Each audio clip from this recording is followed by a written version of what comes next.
So as far as the Patriot movement, and that's what LWN is, we are part of many patriots out there searching for the truth and delivering the news like it should be delivered.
All right, welcome America, welcome to LWN. I hope you guys are ready to have a good time tonight.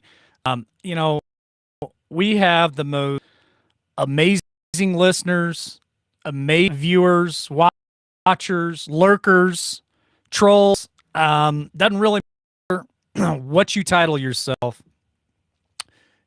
are amazing. And to top it off, we have some of the best mods in the business. We have some of the best mods on YouTube or any platform. Let's have a good time tonight. I've learned over the years, at 48 years old, that friends and family should be like some of the most important things to you. And I know as a prodigal, my friends were always important to me. My family was important to me too, but for the most part, I lived in the world and I ran astray. I was just out there living in the world, chasing the almighty dollar, doing things I probably shouldn't have been doing, and not really taking, I guess, a real interest in the value of friendships and relationships. And I've paid an ultimate price for that. Now, there are people that come in your life and they're short term. God sends people your way. Sometimes they might only be in your life for an hour. Sometimes they might be in your life for a few days, few weeks, months, years, couple years. You just never know. Just don't take that for granted, So to all my family, all my friends out there, past, present, future, here's to you. Thank you guys so much for all your love, support, kindness, grace, forgiveness. And yes, all that's in here is just water. Just so you guys know, I'm getting ready to head to the gym. LW hasn't fell off the wagon yet. It's just water. But with the supplements and stuff that I'm taking, I've been trying to hydrate as much as I possibly can. So it's just water. So tonight, this is for you. It's just going to be an absolute free for all. I'm going to drop the link. We'll take call-ins. We will talk about anything that you guys would like to talk about tonight. And, I had some great conversation in the last couple of days with people in my circle. And, they gave me their perspective of things. And they gave me the honest truth. And I appreciate that. I went to pre-records for a reason. Scheduling, commitments that I had made. And so I know a lot of people kind of fell off and they didn't really like the pre-records as much as they do liking me live. I'm still going to do pre-records. but we're going to cut that back a little bit. I'm going to do more lives with you guys. I love interacting with chat. But when there's a very important topic, I'm probably going to do the pre-record. But then the other time, hey, let's show up. Let's have a good time. I know it's been very heavy the last few months with political views, with things going on in Colorado, the Colonel General, which we absolutely love and adore. So many people that are out there in the fight. And so it's been heavy. It's been really heavy. It's, sometimes LW has a little sign and they flip it around and it's all business. But I do like the joke. I do like the laugh. I do like to have a good time. And so tonight is for you guys to do that. Let's lighten the mood. Let's raise the vibration. Let's be kind to one another. Let's show grace, forgiveness. And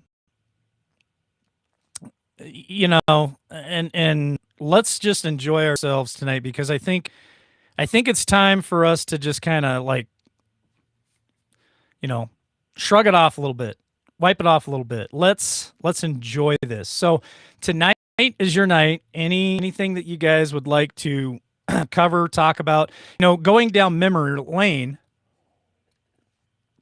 is always fun. I mean, we can go down memory lane about the start of LWN. We can talk about Jeff B. We can talk about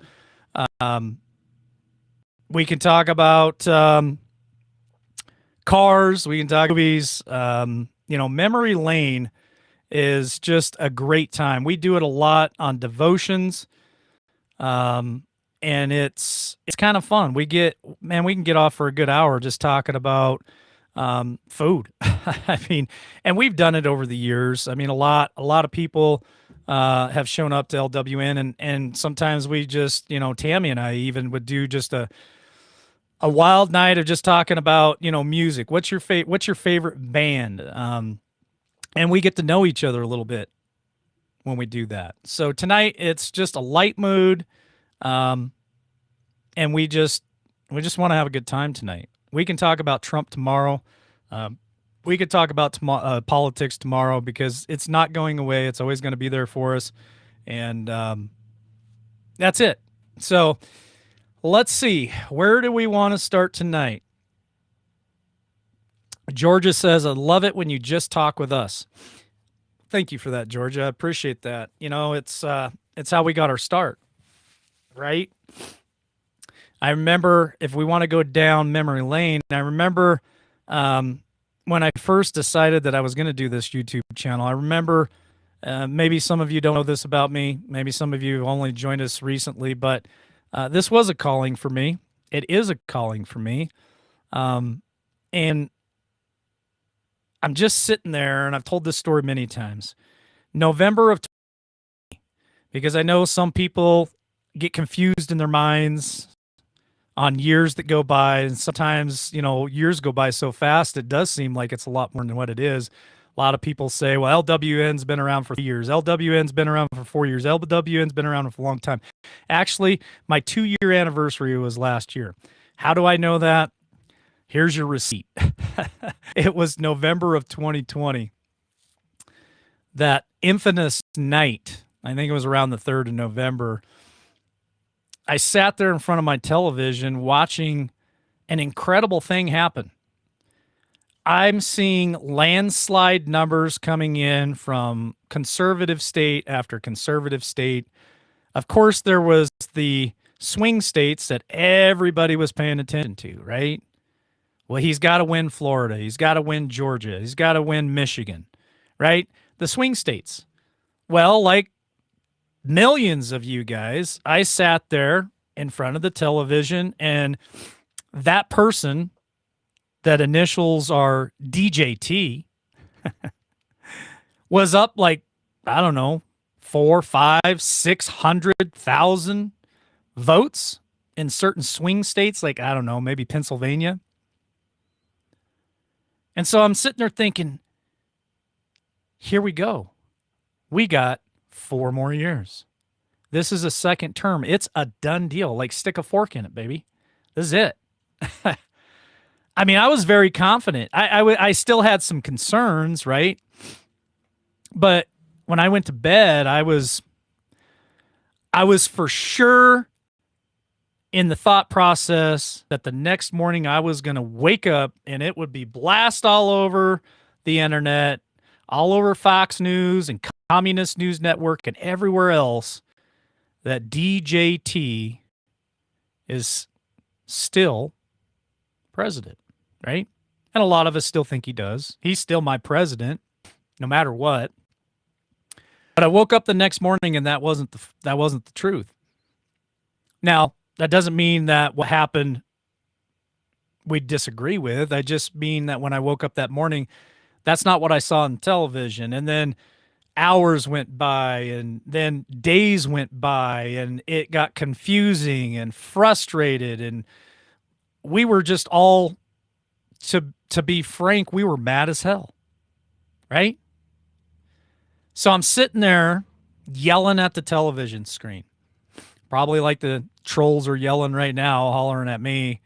That's okay, because guess what? I can't hear them, and Fox News couldn't hear me. Remember when they called Arizona early? Yeah, I was mad. So I'm hollering at the television, and they can't hear me. And that's when I had my calling. That's when God said, I want to start a channel. People will listen to you. You have a voice, use it. And then I want you to give everyone else a voice. And that's the birth of LWN. It was March 20th, 2021 is when I aired my very first show. It was March 20th or March 21st, one of those days. I can't remember exactly which one. But that was the first time I went on air, scared to death, 0 people watching. I was so nervous. I remember I went around 14 minutes. I think that was the time frame. 14 minutes live. It felt like 14 hours. And I remember going through my material as fast as I could. I felt like I was there too long. I was sweating, just telling people who I was and why I got done, why I decided to do this. Yeah, Michael Gale was there early. A lot of you guys were there early, very early. I remember Michael Gale, Shane Phelps, brother. He was there very early too, like day two or three. And then I kind of brushed that off a little bit and went, all right, got one in the can. And man, I prepped, man. I was prepped. I remember my thing was wearing a different hat. If you guys go all the way back, maybe Michael Gale will remember this, but LW used to wear a ball cap. Every night it was a different ball cap. I had a whole closet full of hats, company hats and hats I'd bought over the years. So my thing was, wouldn't it be cool to be that guy who shows up? I was trying to figure out my image, right? And I would wear a different hat every night. And then I got to thinking, man, I'm running out of hats. I'm running out of hats, Michael Gale. I wore beanies. If you guys remember correctly, I ran into War Machine very, very early too. And he started building my screens for me. And my thing was, Scott McKay. I remember some of that LW. Yeah. Tennessee Ridge Runner, been here a long time too. Thank you guys. Thank you, Michael Gale. Thank you, Tennessee Ridge Runner. Thank you, Mimi and Kathy H. and everybody who's been here from the very beginning. Thank you guys for sticking with me. I remember Scott McKay's thing was, what did he call that? The Truth Hammer. Somebody else out there, good comedian at times, turned his thing into the Meat Hammer, right? And no disrespect there, but I'm making a point here. So Scott McKay, I was sitting there thinking, well, Scott McKay's got the Truth Hammer. Jeff Riddle is the one that really got me off the sidelines and got me in the game, and he had the Truth Popsicle. I remember when he first made his first T-shirt. He had somebody make him his first T-shirt that was called the Truth Popsicle. Yeah, I did hunting stories on Saturday. I still have that outdoor channel too. So I was trying to figure out an image. I was trying to figure out what was I going to do. So I came up with the Truth Torpedo. I don't know if you guys remember that. I don't know. I don't know how many of you remember that. War Machine. He had a background for me where it had ships sinking. One of them was the SS CNN, the SS NBC or whatever. They were smoking and looked like they were on fire, and there was a torpedo shooting out of my. I think they called it. I think we called it the SS Liberty, and there was a torpedo that shot out of there. That was the beginning of LWN. That was the beginning of LW. That's how we started.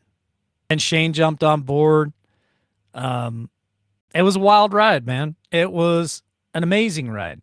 It was awesome. That's memory lane. That's how it all began. And so I think people fell in love with me and fell in love with the show.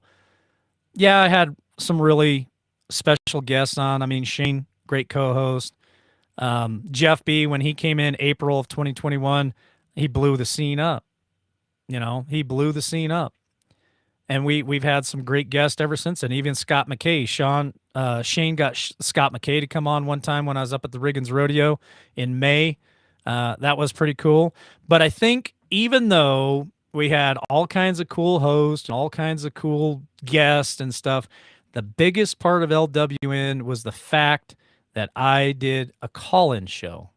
Captain Finger, absolutely. Yes, Captain Finger has his own show now. Check him out. But the call-in show, you know, that's what attracts Shane to me is I would drop the link and give people the opportunity to hop up on a camera with me and remember Mount Rushmore. I do remember Mount Rushmore. That was awesome. But it attracted a lot of people. That's why Jeff liked it. You know, that's why so many of you, I see Lori Comfrey. She would call in. Lori Comfrey, she was a regular caller every now and again. There was a lot of people that used to call in quite a bit. They would ask a question, they'd make a comment, tell us what they think is going on. You know, at that time, everybody was searching for the truth. Everybody was searching for so many answers. And anytime somebody thought they had something, everybody rushed over there and let's hear what they have to say. But really, the call-in show was very unique. No one else at that time was doing it. Shane had called Scott McKay, told Scott McKay about what the show was all about. Scott thought Shane was absolutely insane. He goes, who is this guy LW who drops the link to his show and just lets anybody call in? That was funny. He couldn't believe I did it. He asked Shane, he goes, well, how does he do that? And Shane's like, he just copies the link on the Restream software, drops it right in the chat. You click on it and boom, he brings you up. That was awesome. We had the likes of John H. Super smart. I remember meeting John Estabrooks for the first time. I remember meeting Mary Kay for the first time. So many wonderful, wonderful people. Craig the Hunter is an absolute riot. I remember doing, I know this is all memory lane, but you know what? It's fun to go back and think about this stuff. I remember, lost my train of thought. I remember it was a New Year's thing that we did. It was New Year's, I think a year ago this New Year's. So that would have been 2022. Tammy and I were doing a New Year's party, and we went back and my show for the night was, there was one thing that I want to talk about, and that was Jeff Riddle and Craig the Hunter. And I said, you know, the best show that I've seen all year out of all the YouTube channels and personalities and all that stuff was, and remember, this is going to make you guys laugh. Good thing Red's not around. He probably laughed so hard he peed his pants. But remember when Jeff Riddle and Craig the Hunter did the shock collar, the dog shock collar show. You want to talk about a riot. So we pulled that up New Year's of 2022. Tammy and I, when we're doing the show. We watched that over and over again. I was laughing so hard. I was some hilarious stuff. You know, some great people out there. Prepping 101, Rage in the Cage. You know, we had Sage there for a little bit. It was just a really fun, incredible ride. Yeah, a lot of us have gone our own ways. A lot of people have started channels and doing their own thing. But for the most part, man, we were pretty tight knit community. We were really tight, man. We helped each other out. We supported one another. You know, prepping gets a lot of credit for shows that spun off of him, but I'm telling you, LW, I supported a lot of people, man. I pushed a lot of people to a lot of places, helped the little guy like so many people helped me. You know, I paid it forward. I definitely paid it forward for a lot of people. Um, it's We're in a place now where I feel like a lot of people are on low. They don't know what direction to go. Where a lot of people are confused. You know, what's the truth? Is there a plan? Is the plan going to really happen? I mean, we could go on and on and on and on about that stuff, but you know, I just really think that well, one of the conversations I had today, people are just fed up. They're just they're just sick of stuff. They're sick of hearing it. They're sick of things not happening in enough time. Um, that's hard. That's hard for all of us mentally to accept, to wrap your mind around it. That's why I try. I know that some people don't like the direction that the show's gone. I've had conversation the last few days why I've gone the direction I have to go, because for my sanity, I have to stay grounded in reality. I have to really focus on what affects my life. You know, some people don't agree with that approach, and that's okay. I had somebody comment today that LW says if you don't agree with him, you're wrong. No, that's not correct. That's a misquote. I believe the way I believe, and that's my right. That's my free choice. And you guys all have the right to believe how you want to believe. I mean, if you're into conspiracies, which conspiracies to me, there's conspiracy and there's conspiracy truth, right? But conspiracies are so exciting. They're entertaining. The what ifs, right? That's fun to me. Shane and I have even done shows where we've done the top 10 conspiracies in America. That was a fun show. You know, whether they're true or not true, until I see more evidence, my opinion is going to stay the same. I need hard facts. And I know that's a little bit different than when I first started. I put out information. It was exciting. The what ifs. Well, times have changed. Things have changed. But the fact of the matter is we're still here. We're still together. There's more of us than I think people realize. Really, seriously, there's a ton of us out there. And I think with all the people that we do have, everybody has their own opinion on everything. Not everybody in this chat believes exactly the same. Everybody's got their little thing, right? So here's the link. I'm going to drop it. There's a trip down memory lane for me. Anybody want to call in and give me a memory? That would be cool. Like I said, just be respectful, man. I see names in the chat, and as long as people are respectful, I'm not here to bash on anybody. That's not my MO. I will not engage in any of that kind of drama or BS, to be honest with you. People say what they want to say. Me personally, I'm just going to stay out of it, and I'm moving forward. That's the thing. And I love this show. I love what we created. You know, another memory of mine is, and I spoke about it today in a conversation, was we used to be 7 days a week, man. I used to not have a life. My life was this, 7 days a week. You know? I hear some complain about going 5, 6, 7 months with maybe having a day or two off. Man, LWN went a year without taking a day off. And when I was sick, Shane filled in with me. I had Jeff and Craig DeHunter fill in for me once. Tammy would fill in for me. Tammy and Mary would fill in for me. I mean, we were dedicated. I'm still that dedicated. I just need a break. I need a life. Hey, I've got a very special guest. This woman has been with us for a very long time. I pray for her and her brother every morning, and she is a very kind soul, a very sweet soul. She has definitely been part of what makes LWN, which is you guys.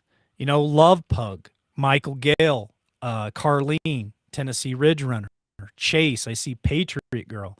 So many wonderful people. So let's bring Lori Comfrey on.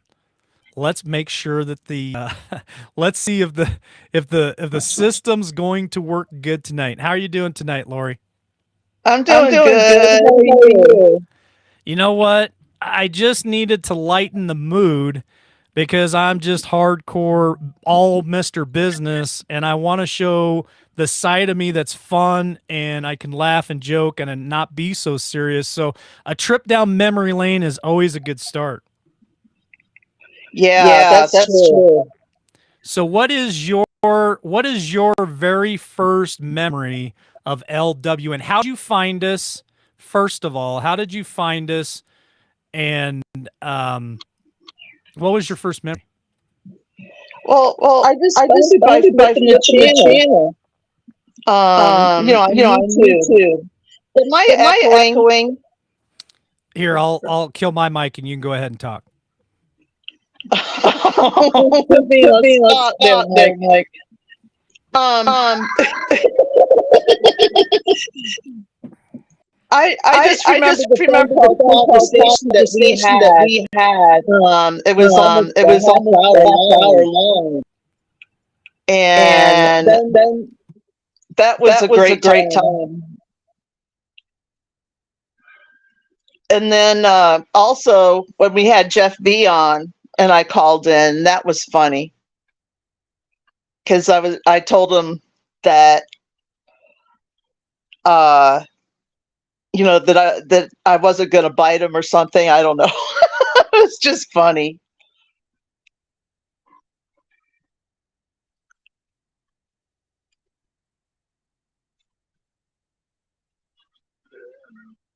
Yeah,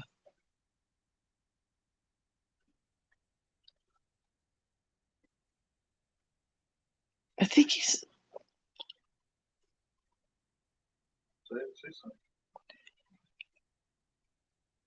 I can't hear you, Mike. I can't hear you. Can you hear me now? Yeah. Yeah. All right, everything's lagging. We're pushing it to the limit. So so let me mute you and I want to respond. I am muting the mics. It's just everything's lagging, so it takes a moment. But Lori said that she remembered the first time she called in with Jeff B and she joked around about biting him. Now I realize that Jeff B has maybe taken a little bit of a left turn. Jeff's doing Jeff, and that's cool. Um, I still I still think that he's gonna keep trying to serve his country however he wants to do it.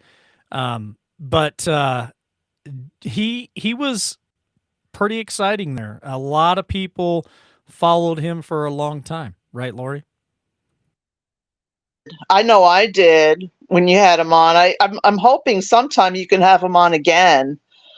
I think people would really like that if you had him on again. Um, but I'm sorry I didn't call in last night. I should have called in last night too, but it just took me a little bit, because you get nervous, like you said. It takes time to get on the air and like this and be comfortable.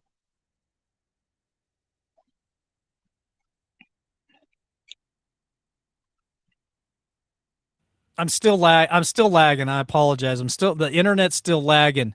But Lori, I'm glad that you called in tonight.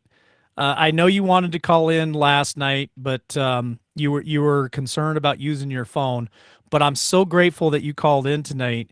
And I want to get back to people calling in on a regular basis because it's a lot of fun. So I remember the first time that you called in, Lori, you were definitely very nervous. You're like, man, this first time I've ever called into a live show like this. One thing, and I'm not patting myself on the back. This is things that I've got on feedback from people. People that interact with me, especially for the first time, say that I tend to make them feel comfortable. It's not a high pressure situation. I mean, basically, it's just a couple of friends having a conversation on a phone call, but we got the cameras turned on and everybody's watching. Think about that, and you just think about the conversation that we're having with each other. I think people would be more comfortable to call in. But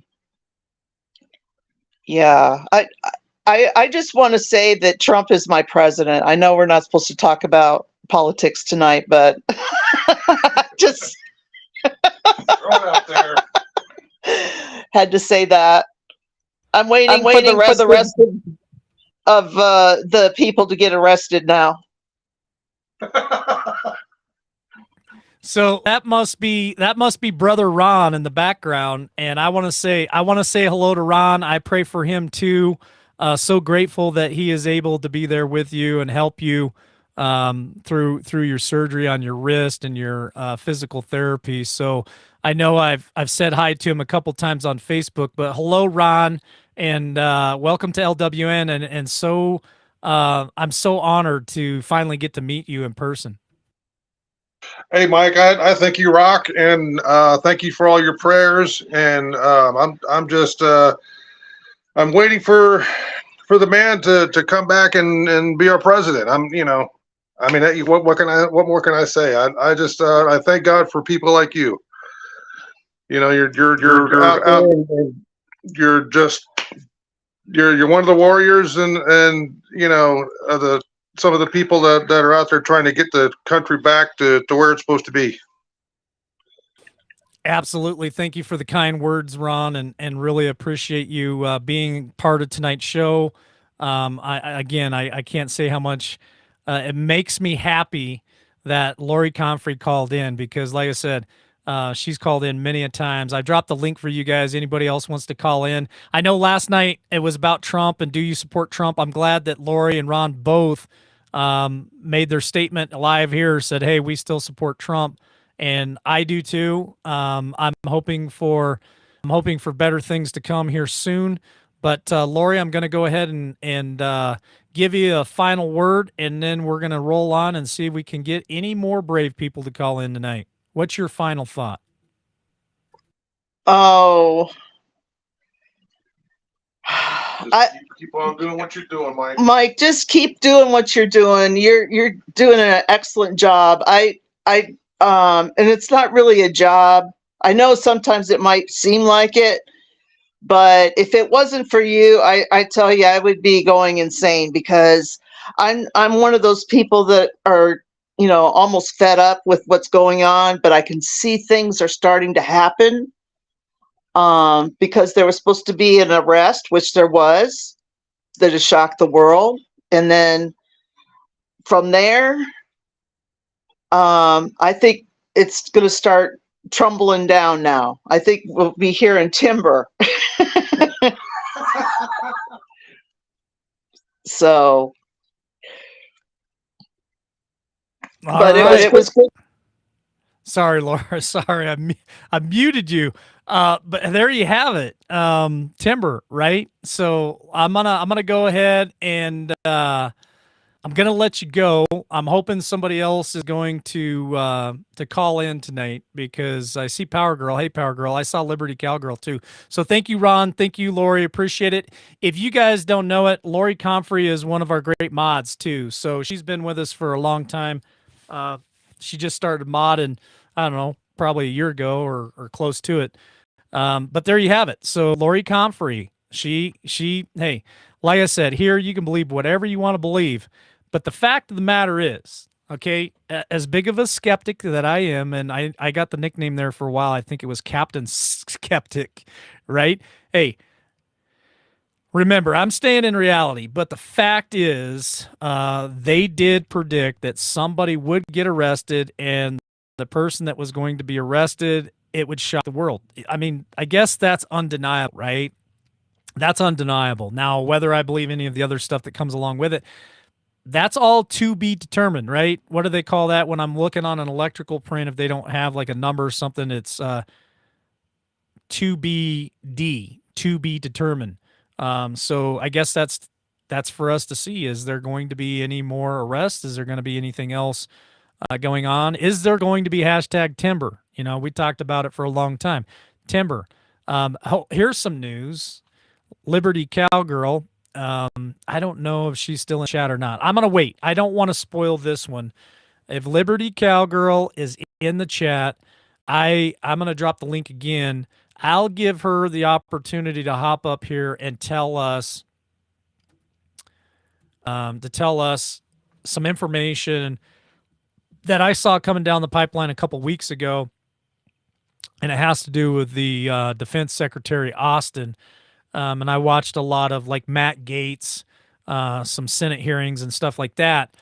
I don't know if Cowgirl's still there. She typically will listen while she's working, and I don't want to disturb her too much because I know she deals with taxes, and this is her, peak year or peak time of the year. So she is working all kinds of hours to try to get work done. So I don't know if she's available or not. I'll wait a few minutes. If she's not, I'm gonna go ahead and just tell you guys the stuff that I seen in the news.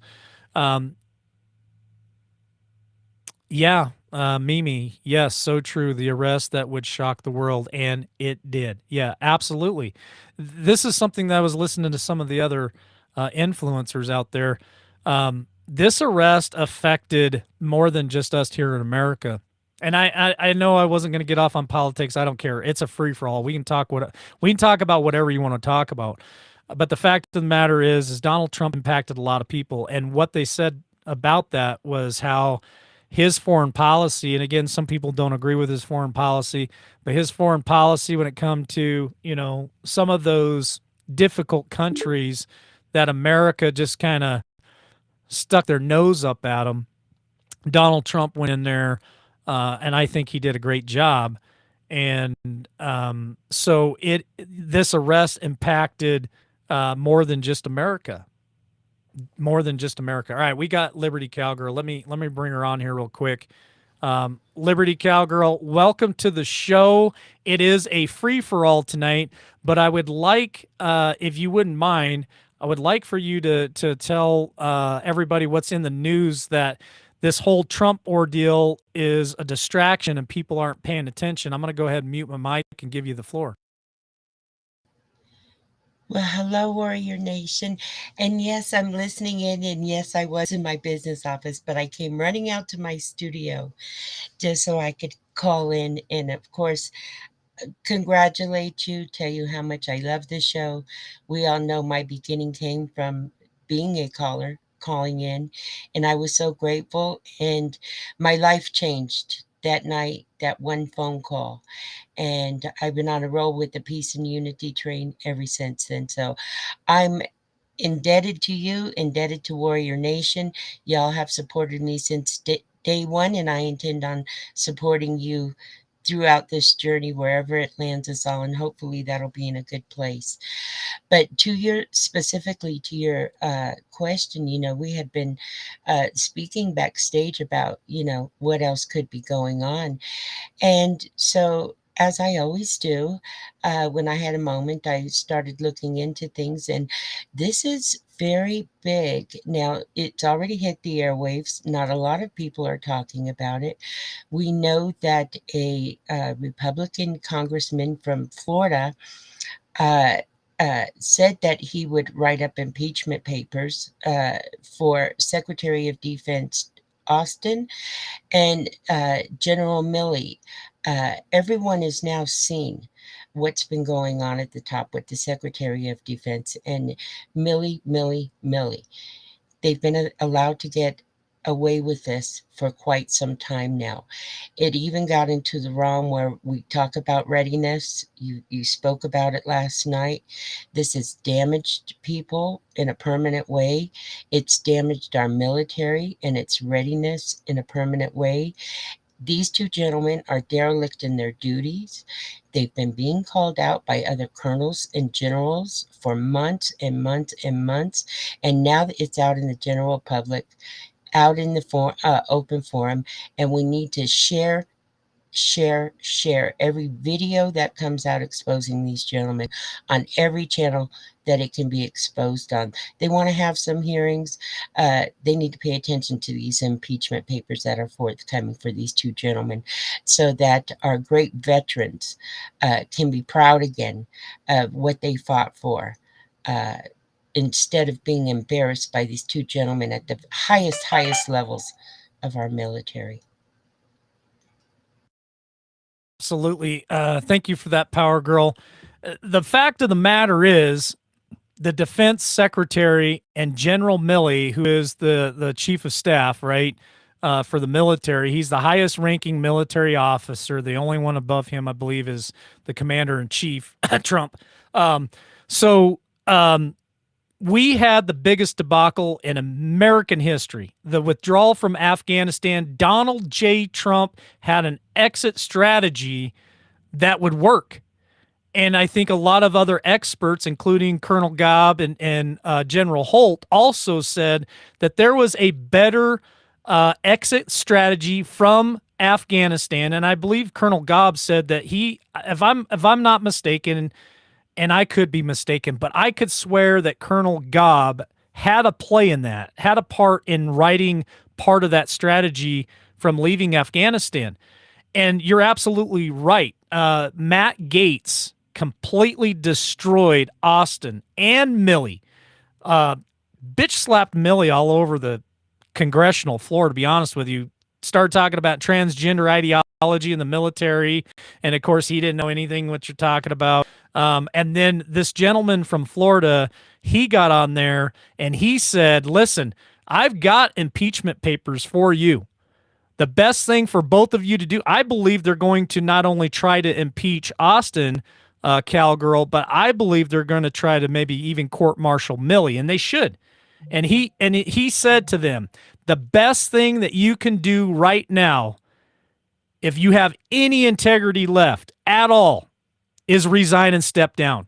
Get the heck out of the office and let somebody else fill the position, which scares the heck out of me, to be honest with you, Liberty, Cowgirl, because Austin is bad enough, and we've already seen when it comes to this current administration, they can fill in worse people. When the press secretary Circle Back Girl left, we got the other Yahoo in there too. So concerning things, what's your thoughts on that?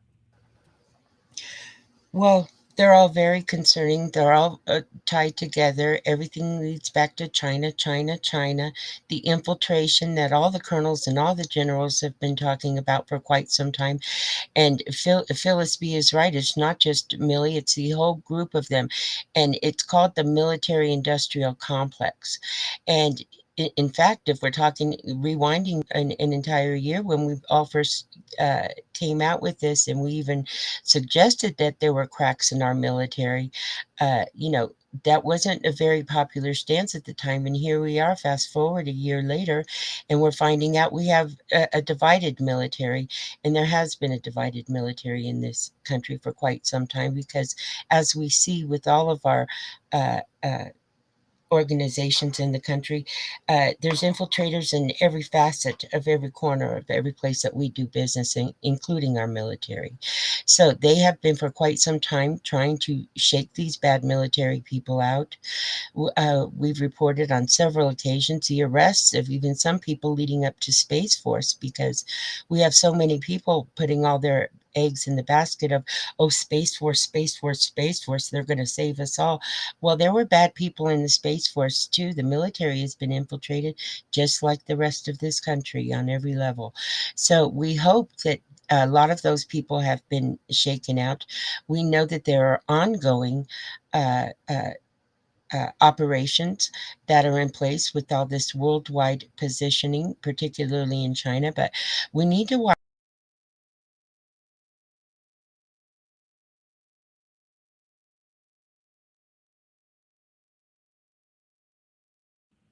Uh-oh, I lost Liberty Cowgirl lost her service for some reason. I got Power Girl in the waiting room too, and I can only, with the lagging and the stuff going on right now, I can only do one person at a time. So I'm going to get to you next, Power Girl. Just a minute. I'm going to give her a couple seconds to see if her internet comes back. If not, I'll move to you, Power Girl, next. So please don't go anywhere. For those of you who want to call in, I'll drop the link here again in a minute. I'd love to get your guys' This stuff. thoughts and processes on this stuff. So looks, I'm losing Liberty Cowgirl. She's in and out. Let me say to Roy here, he made a great point, and then I'm going to go to Power Girl. Joe don't need to run again. There's nothing left to destroy. Spot on. I mean, this administration has done more damage than I think any horrible administration combined. That would be, remember the peanut guy, Carter. It was before I was alive, but Carter, Obama, the rest of them, I think this administration's done way more damage than anyone else. I want to say thank you to Mary V. Thank you so much for the kind support with the coffees. I really appreciate it. She says, hello, Liberty Warrior family. Thank you, Mike, for all you do. Thank you, Mary V. It is greatly appreciated getting that support. So let me bring Power Girl in and welcome Power Girl to the show. She's been with us a shorter time than some, but she's a very powerful voice. She has her own show too. I've been over there a few times, and she always brings it, and she has a great perspective. And I want to say to Liberty Cowgirl, she just hopped back in. I can only deal with one at a time, so let Power Girl go here for a minute, and I'll come back to you. But I'm going to go ahead and say hello to Power Girl, welcome her to the show, mute my mic, and give her the floor. Wow, thanks, Mike, for the great. Can you hear me? Thanks for the great introduction. Very gracious of you. Thank you so much. It has been a real pleasure, and I agree with Liberty Cowgirl. I have only been here a short while, but very, very grateful for Liberty Warrior Nation and everything that you guys do. Such a blessing. And yeah, when I think about what's going on when it comes to Afghanistan, you were mentioning Afghanistan. Something I don't hear a lot of people talking about is the caliphate. Remember, Trump destroyed the caliphate that Obama created in 2014, basically doing exactly what Biden did, which was why it was one of the biggest reasons why it was a tragedy. Surprising to see that people don't mention the caliphate, because what's going on? That's how the caliphate was created in 2014, by leaving all of that equipment behind, and then we did it again. So, I mean, what's the status of that, and why? Well, let me, sorry, I didn't mean to cut you off. This is lagging. It's horrible. I'm going to come back to you in a minute, Power Girl, but man, we're bringing it tonight. This is what I love about live call-in. People will bring information, perspective. I love it. Liberty Cowgirl, Power Girl, power-packed, dynamic duo, I'm telling you, and I'm so grateful to have both of them call in. But what we're talking about, Liberty Cowgirl started it, and we started talking about the military. I started talking about the debacle in Afghanistan. And what Power Girl is saying is, during the Obama administration, we did the same thing and left a bunch of military assets there, and that's what created the caliphate, right? So what did we do in Afghanistan? We left $85 billion worth of assets, excuse me, there for our enemies to dissect and to steal and ravage the technology. Also to use that against us and use that against their enemies and everyone else. So 85 million. Now I asked, I think it was the Colonel, Power Girl. I asked the Colonel said, the question was, would it have really been that expensive? I heard it would have been expensive to bring all that equipment back, right? I said, would it have really been that horrible of an idea for us to bring our military back to America? And this was his response. He said, you know, we may not have been able to bring it back to America, but we definitely could have moved it around and positioned it in other places of the world, like in Turkey or somewhere. I'm just assuming other places where we already have military there, or we have at least allies where we could park that stuff instead of just leaving it in the desert and letting the caliphate grab it. Your thoughts, Power Girl? Pairing. Yeah, I mean, that's my biggest concern about this whole situation. And it really does. Can you hear me? It really does concern me. Okay, cool. It really does concern me that nobody's talking about it, because what do they say?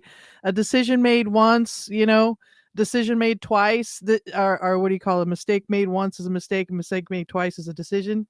I mean, why is this happening again, and why is nobody talking about it? That's my biggest concern when I think about Afghanistan, besides and just the perception of where we're at in this world after yesterday. I mean, listen, I had a dear neighbor get hauled away from the cops this afternoon. It was very alarming. I posted it on my channel, Keeper the Flame channel, because this is a retired Navy SEAL, and served his country as a vet.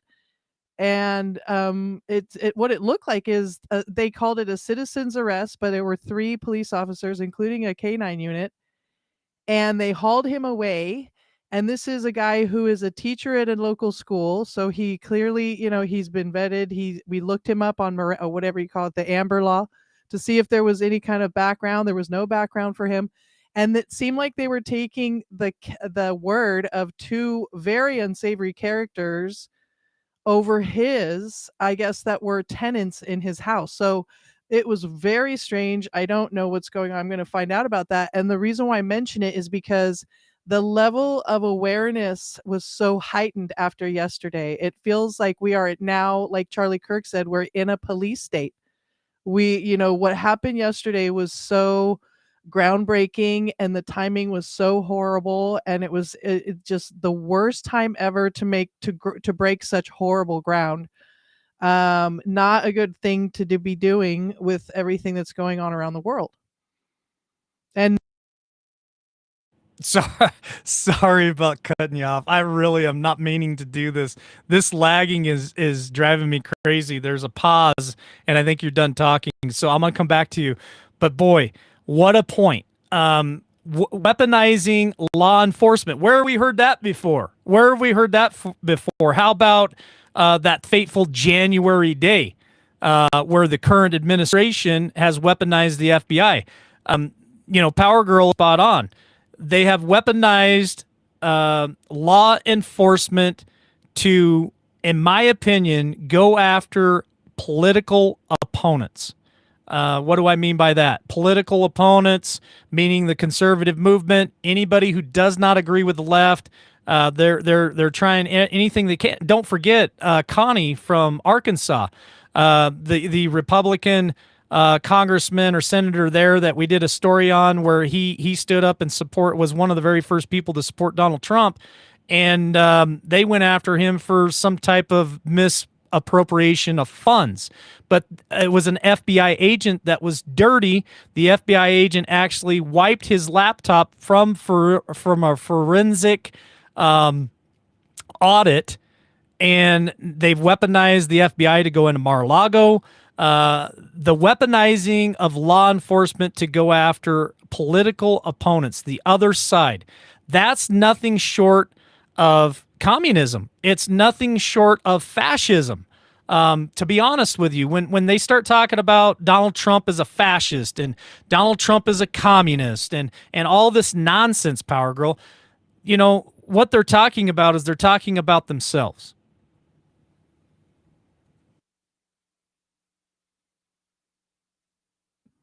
Yeah, definitely.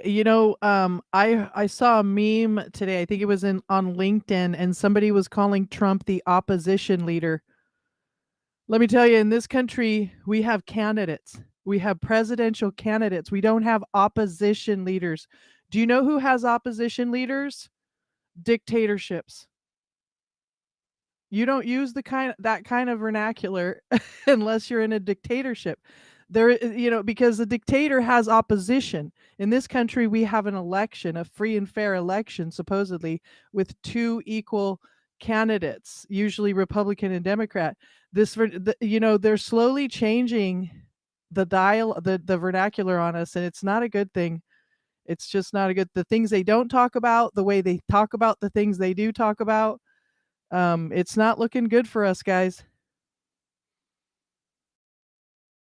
Well, there you have it, Power Girl's perspective, and I don't disagree with what she's talking about. Remember when Trump came down the elevator in Trump Tower and decided that he was going to run for president of the United States back in 2015, 2016. I can't remember what the date was, but anyway, so he threw his name in the hat.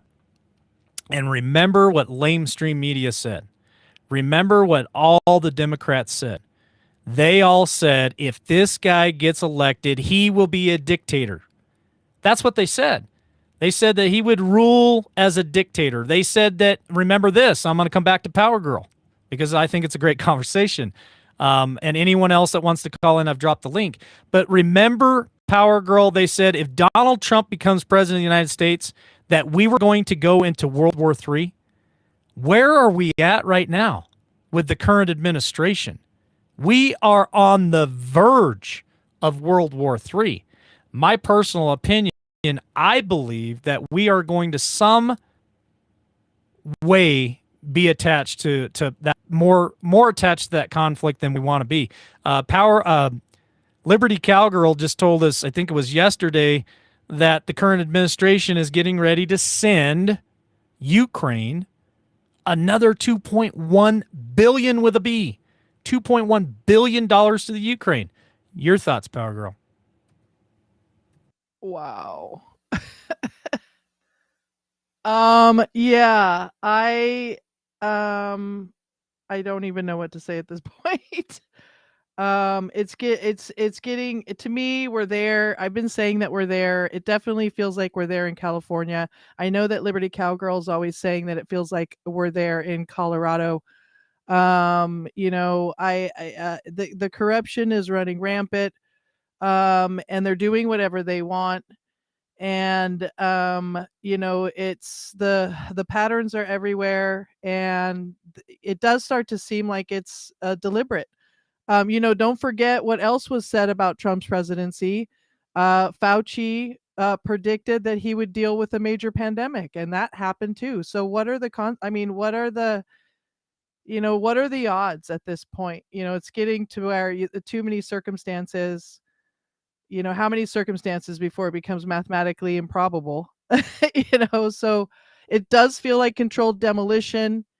And I don't know. We'll see what happens. If this if this indictment thing just starts to drag like the impeachments do, it starts to really feel like they're just kicking the can to 2030. That's what it feels like to me. All right. Well, I appreciate you calling in, Power Girl, and giving us your perspective. I've got a new topic. If you want to stick around, anyone else wants to call in, go ahead and call in. I'm going to keep Power Girl on until somebody else calls in because I just think the conversation is going great. Liberty Cowgirl can call back in. Anyone else that wants to call in, but I'm going to shift gears because Kathy H just dropped something that's very important. Everyone is talking about this. I've been talking about it for almost 2 years. Andy, I started talking about it when Shane got Andy to come on, and Andy started talking about this. But this is real news. This is stuff that affects Americans' lives. And that's the direction that I'm trying to stay in, is what is really going to affect your life? Donald Trump getting arrested, is that going to affect your life or my life? No, not really. unless he actually went to prison and could never run for president again. Then that would affect my life. But this clown show that they're doing with Donald Trump is just nothing more than a distraction. Nothing is going to come of it. I'm telling you, this is more pathetic than impeachment number 1 and impeachment number 2. But read the screen. The real news is that China, Russia, Iran, and several countries have made a currency deal. That affects you and me. How does that affect you and me? Well, the petrodollar is dead. It's continuing to wilt on the vine. It's going to be completely obsolete, I would say, probably by the end of this year.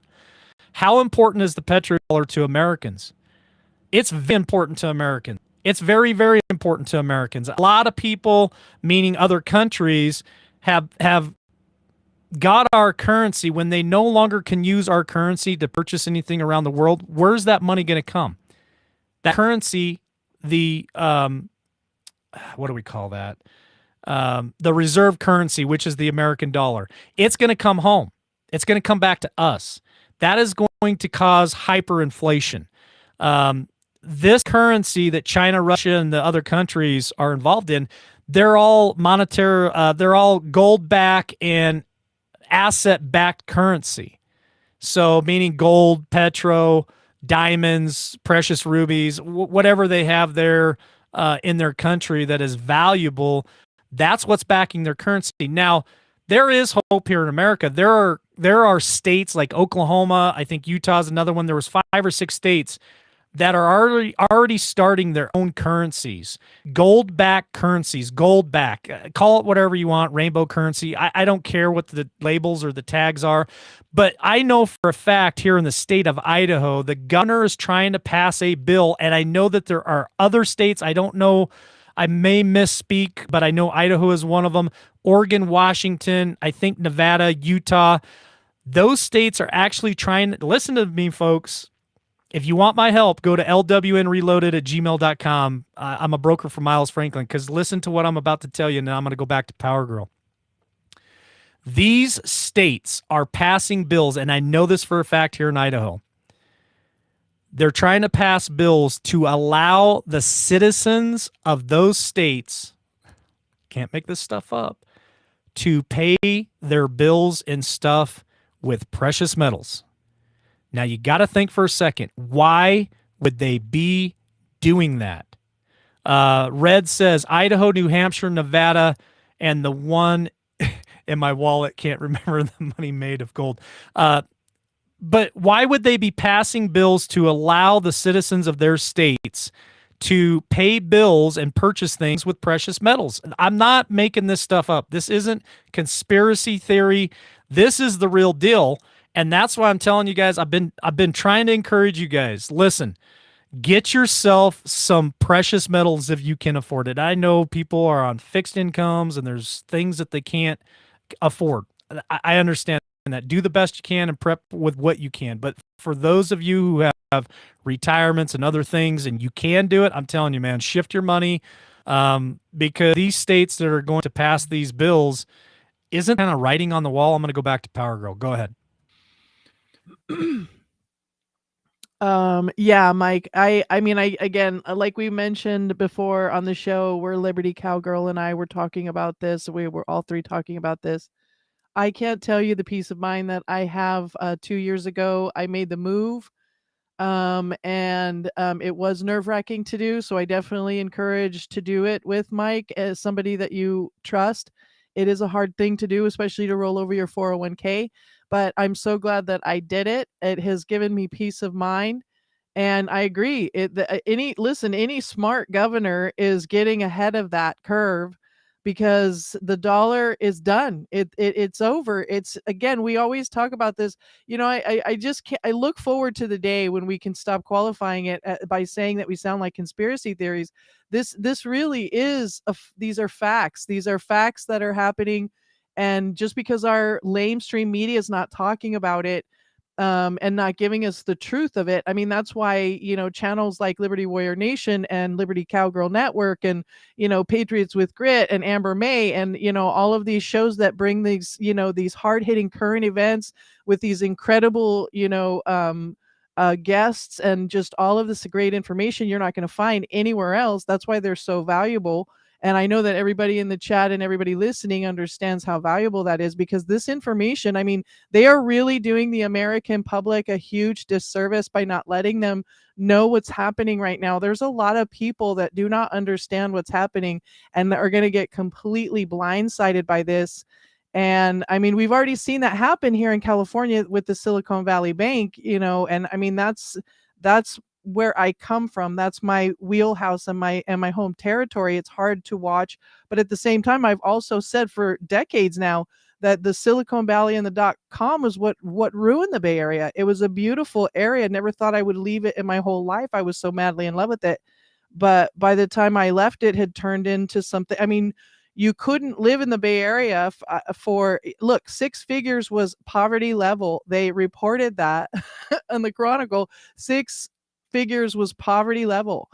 And that was 6-7 years ago, so God knows what it's like now. And the crime, where I lived in a nice affluent neighborhood, there in the Bay Area, in the East Bay Area, and the crime was I literally got out just in time. There was like a drive-by shooting right around the corner a week after I left. I mean, it's been insane what's happened here in California. And, those of you who are living in states that are red states, consider yourself blessed, because what's happening here is that it's just completely upside down. Crime is running rampant. I mean, what happened this afternoon, I'm convinced, is that the police just basically took the words of these tweakers over the homeowner. And because it was expedient, got rid of the homeowner so that they could get their stuff out of his house. Well, hopefully they don't take any of his stuff. I mean, people, the authorities are just doing whatever they want. And that it's just such a dangerous time. And that's why self-governance is really going to have its moment. I think it's really going to shine. I think people that can self-govern, and like Liberty Cowgirl says, leaders will step up and, and take a stand and bring their expertise to the table. That's what we need to do. It's one of the reasons why I spend a lot of my time on LinkedIn, because I'm trying to connect with other professionals, builders. We need to, Rome is burning. We say it all the time. Rome is burning. It was meant to burn.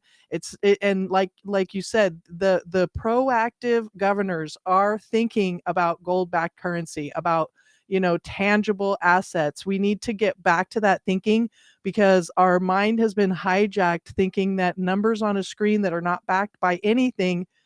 I mean, think of everything that's been done in the name of money. And ever since 1971, I believe it was, it hasn't been backed by anything. It's literally just, it's like theoretical. It's not even tangible. So that is just, I mean, truly the love of money is the root of all evil. And, so, I mean, take care of yourself, take care of your retirement. If you don't hear anything else I just said, please, we need to get into tech, because the dollar is done. It's yesterday that happened. It's done. And now we have to start worrying about CBDCs and what that's going to mean for our banking institutions. And let me tell you, they don't even know. The banking institute, they're rolling this CBDC out without even giving them any kind of procedure, standard practices. They don't even know how they're going to move forward with this. So I would say start pushing back.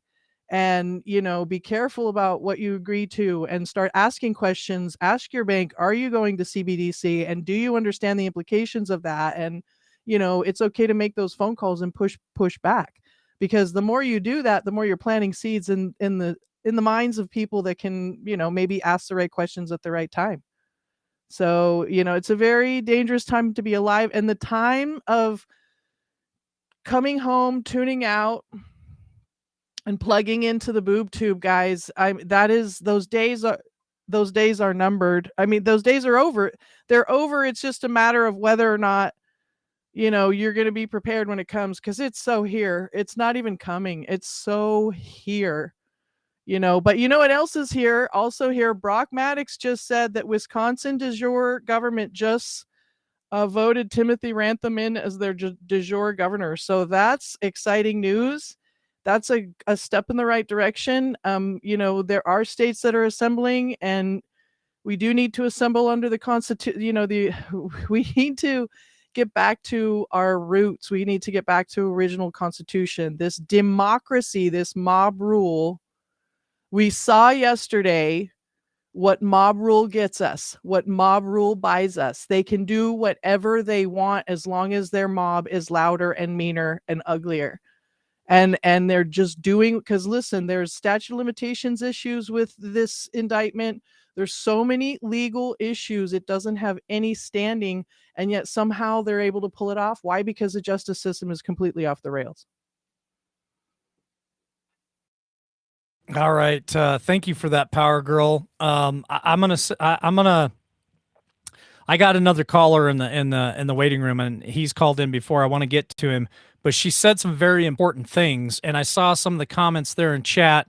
How do you do it on a fixed income? I'm not an expert at any of this stuff, but I will give you maybe some pointers, not advice, but pointers. Because I know the question came from Love Pug, and she said it many times. So here's an idea. Summer's coming. There's going to be lots of yard sales. Maybe you can go out there and find some junk silver at yard sales that people don't really truthfully know the value of it. A silver bracelet or a silver necklace. They might want a couple of bucks for it. Stock up on junk silver if you can. Another thing that Miles Franklin offers, I believe the math is 14 silver dimes make 1 ounce of silver. Silver dimes are going to be a lot easier to barter with than a gold coin that's worth $2,000. Now you can buy junk silver. You can buy anything that's go through your change jar at home. Anything that's pre-1965 in quarters and dimes are like close to 90% silver. So if you got coffee cans full of change, go through all your dimes and all your quarters. Anything that's pre-1965 is silver. So I think it's 14 dimes, if I'm right, and I got to get Andy back on, but 14 dimes make 1 ounce of silver. You can also buy quarters and dimes from Miles Franklin as cheap as, I think it's like $20. You can get like $20 worth, plus the shipping, which sucks, is $15, I believe. But for $35, you could have yourself a little bit of silver. Here's one other piece, a tidbit that I would tell Love Pug and anyone else who is on a fixed income and they can't afford to buy gold or silver. Find like-minded people. Find like-minded people, and if you have a skill set, you can cook meals, you can quilt, you can patch clothing. I mean, you can change a bicycle tire. You can garden. I don't know. There's lots of skill sets like me, an electrician. I know Georgia is a truck driver. So she's got a skill set. Would that ever come in handy if she need? I think so. There might be a call for, need a truck driver to move something real quick. I don't know. Everybody's got skill sets, right? This is the thing. If you get into like-minded people areas, then somebody like Love Pug may not be able to afford to purchase silver. But hey, if things got tough and she can bake bread and she's good at baking bread, you want silver? I guarantee you a guy like me who's needing that bread, I would gladly give you some silver dimes, or I would gladly give you a 1 ounce silver coin for 4 or 5 loaves of bread. Believe me, there is a way to get your hand on silver. Here's another tidbit. If you smoke cigarettes, stock up, because when crap hits the fan, somebody's in dire need of a pack of cigarettes. Who knows what they would pay for 1 pack of cigarettes? They might very well give you a silver coin for a pack of cigarettes, or 5 or 6 dimes. I don't know what the currency is. Really up to you. The barter system is truly up to you to barter back and forth for stuff like that, right? I can mail some really good meals. Yeah, I mean, everybody's got a skill set somewhere. Like my mom is really great at making soups. She makes some of the best soups in the world. So hey, I'm sure if my mom needed to trade some soup for some silver or whatever diesel. I mean, so it's a barter system. It's truly up to the seller and the buyer on what they do. But those are just tips I could give you if you can't afford to buy gold or silver. Uh, just sharpen up your skill set. You'll get an opportunity. Let me go to Stephen T. He's a longtime viewer, been with us a long time, called in a few times. I'm gonna give him a warm LWN welcome, and then I'm gonna mute my mic and give him a chance to speak.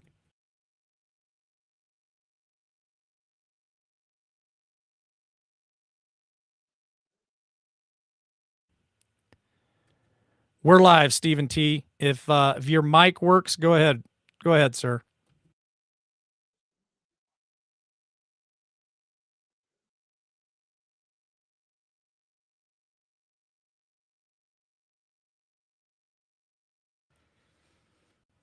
Uh-oh, I don't have Stephen T. Says the host muted the mic. Okay, let me unmute it. And then I'll send you the text. Oh, he hopped out. So maybe he'll hop back up. But yeah, anyway, that's just some tips that you guys can use. I know not everybody can afford it. Heck, I can't even afford it half the time. So I don't see you there, Steven. You hop. Oh, there you are. Okay, let me unmute you.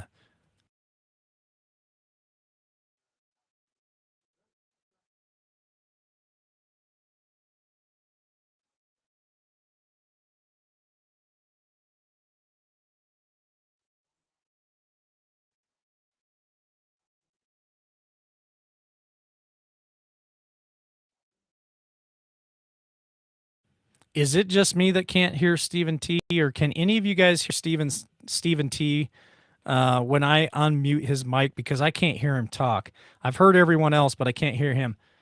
No problem, Power Girl. I appreciate you calling in. I appreciate Lori Comfrey calling in. I appreciate Liberty Cowgirl calling in. I'm trying to get Stephen T here. I'm sure he has something that he wants to say. Let me try one more time. So Stephen, if you can hear me, I'm going to text you in the private text right now that I'm going to unmute your mic. And then you can go ahead and talk. We'll try it one more time. There's the text.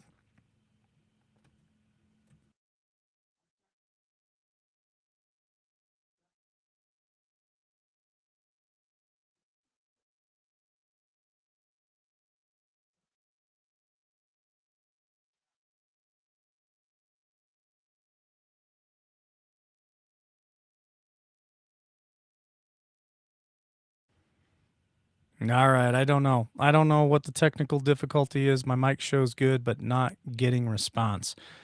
Steven, hop out and hop back in real quick. We'll try her one more time. We'll see if we can get you a shot. This is this is why I want to upgrade the system, man. I think maybe over the weekend I might play around a little bit with StreamYard. I might give StreamYard a little bit of a go until I can get the Ecamm system.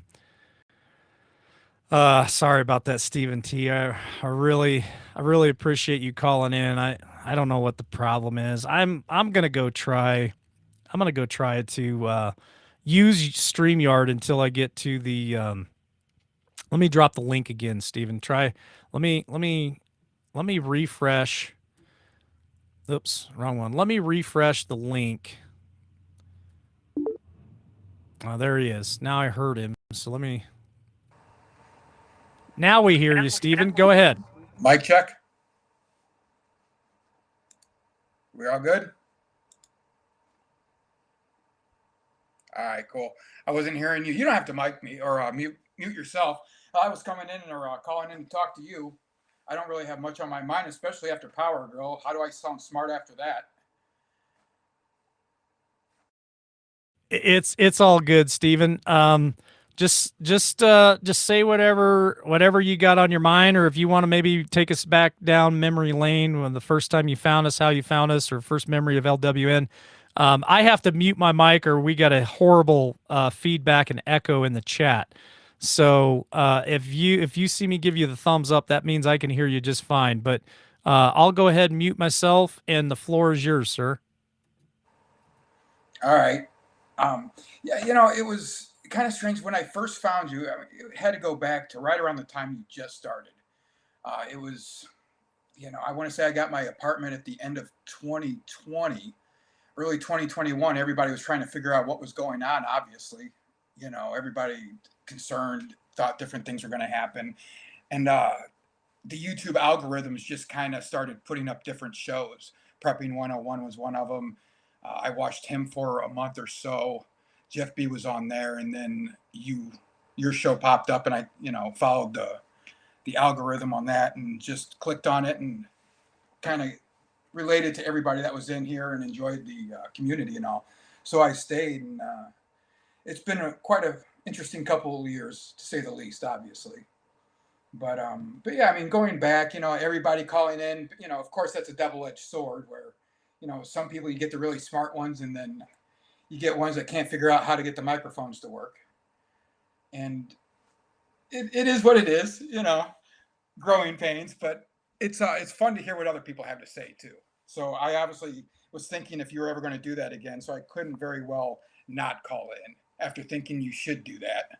And then, you know, just leave you hanging looking for callers without saying something. So, you know, obviously, I think the last time I actually called in was on the trivia night when we were doing all that and having a good night, where we just decided to take a break from all, you know, everything that was going on at that particular time. So, but yeah, that's really about it as far as what I have to say. I just figured I'd call in and say hello to the community and all. Appreciate everything you do.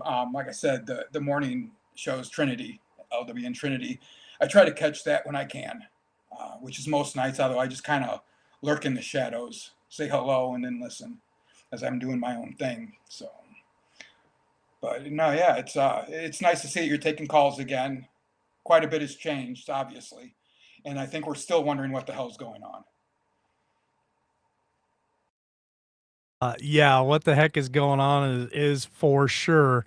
I remember trivia night. That was a lot of fun. I think one night the girls beat the guys, and then I think, of course, Tammy will say I cheated, but I think the guys beat the girls the second time. I can't remember. It's been a while, but it was a lot of fun. And I'm glad to do the call-in show again. I've really missed it. I'm grateful for you, Stephen, for being with us for so long, and you know, LWN Trinity. It really keeps me grounded, and it's another show that we do in the morning for morning devotions. But you're right. A lot of people tuned in for a long time trying to figure out what the heck is going on, and I think a lot of people are still a little confused. Like I said, I really try to focus on the matters that affect me and my family, affect America.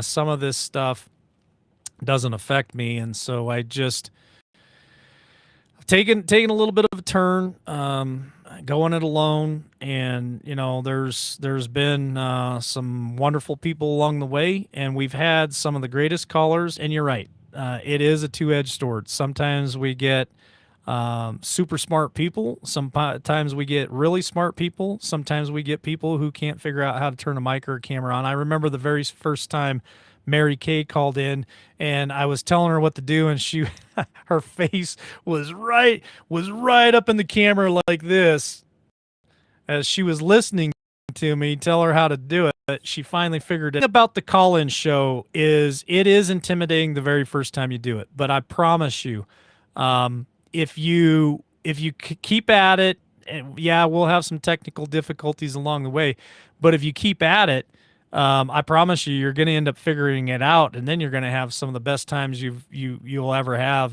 being on live TV. What do you think, Stephen? Yeah, no, the best interactions. I mean, obviously, right now where you're having to shut mics off, it kind of takes away from the conversation back and forth and banter and whatnot. And one of these days, because I'd love to sit down and just have conversations with you about some of the jobs you've been on. Obviously, you know, I mean, that's a lot, that's construction stuff, though. You know, it's going to bore everybody else to death.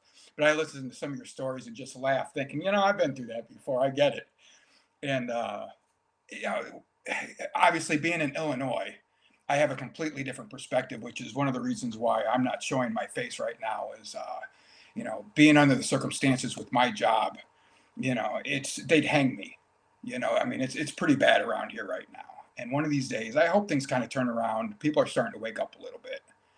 But yeah, it is what it is, you know. So until then, I'm just going to sit back in the shadows and kind of speak up here and there. But it's a little nerve wracking at times, and that's where, like, the community, it's always been nice because, like I mentioned earlier in chat, it kind of becomes someone's support group when they're going through tough times. And they think, you know, a lot of people have lost relationships on this stuff and what's happened over the last couple of years.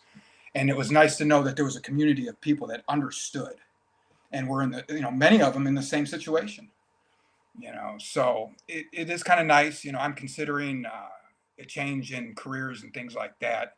Obviously, I don't align with the union thought process. I'm like you. I mean, the reason I was self-employed for so many years is because I wasn't going to have someone else telling me what to do like that. And the money and the benefits, especially with the health issues I have going on right now, have, you know, made it worth it. I have to do what I have to do. And really, their insurance, I have to hand it to them, is pretty much top of the line. It's a Cadillac Health package. So I'm getting a little something out of it. But a lot of people don't even, I mean, they don't even go up near Chicago anymore. And few people there that I know that have been, you know, in the union for years and years, it was their career, their entire life.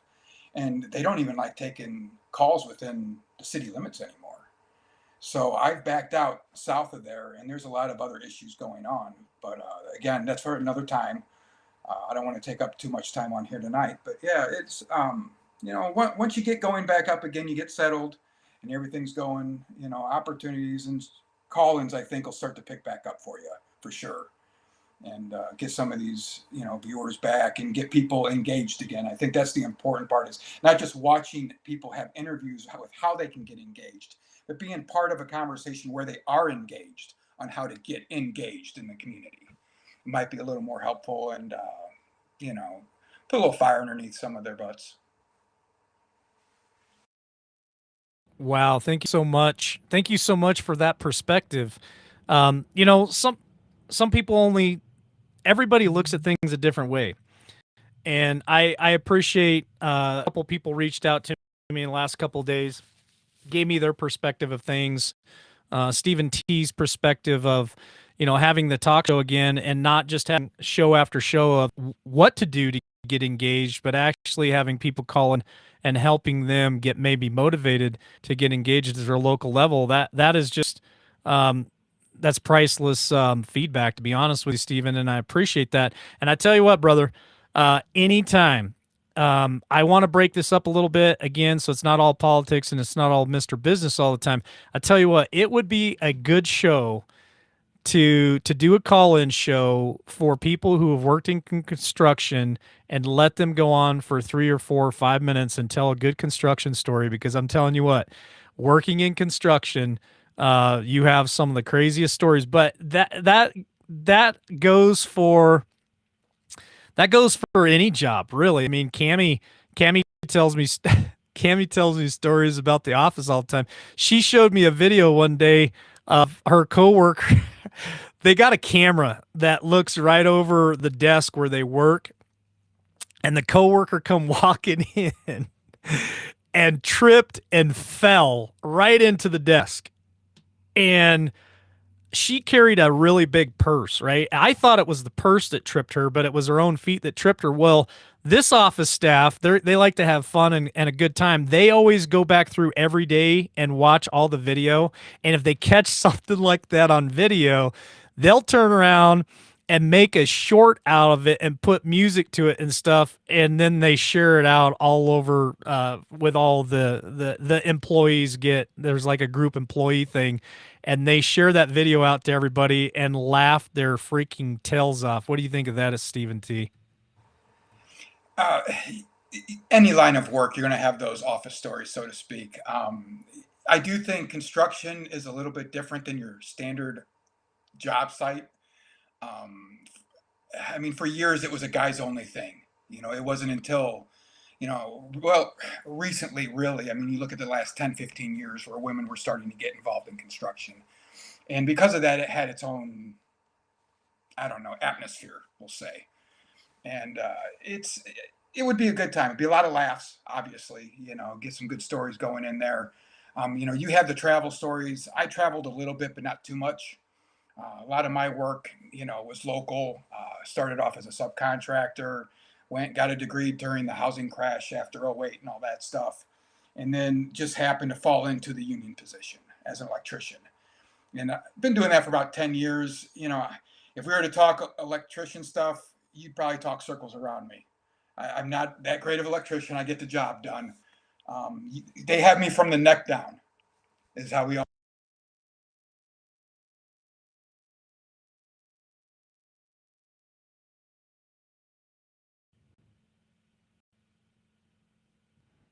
Uh-oh. I didn't lose you, Steven. I just lost the internet for a quick minute. Well, hey, let's go ahead and just kick off a little bit of the electrical stuff because I got all kinds of stories.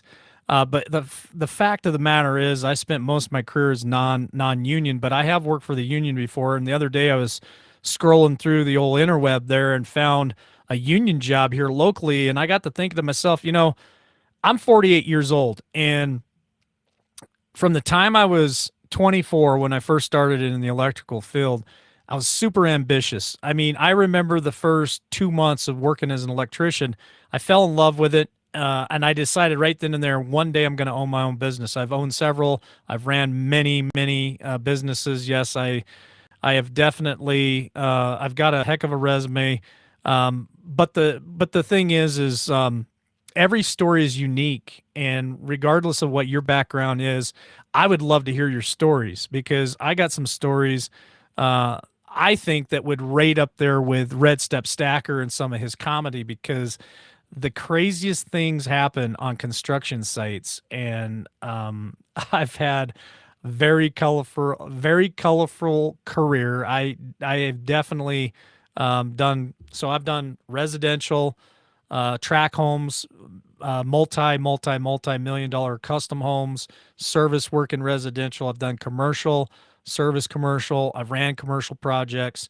Then I went to the oil field. I worked on gas, compressor stations, coal burning power plants, conveyors in a mine. Went to the oil field, worked on oil rigs, drill rigs, and on oil pads.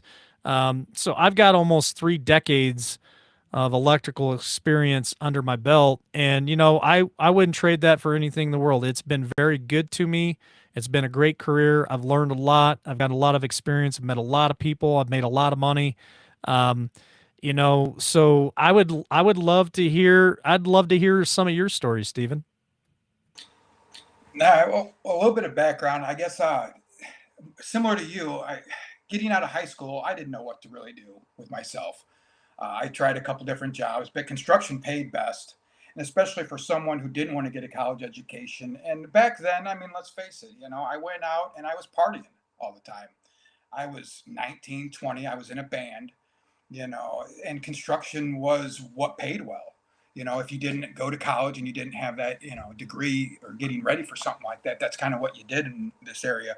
But started off working for other people for, 5, 7 years and started subcontracting residential carpentry work.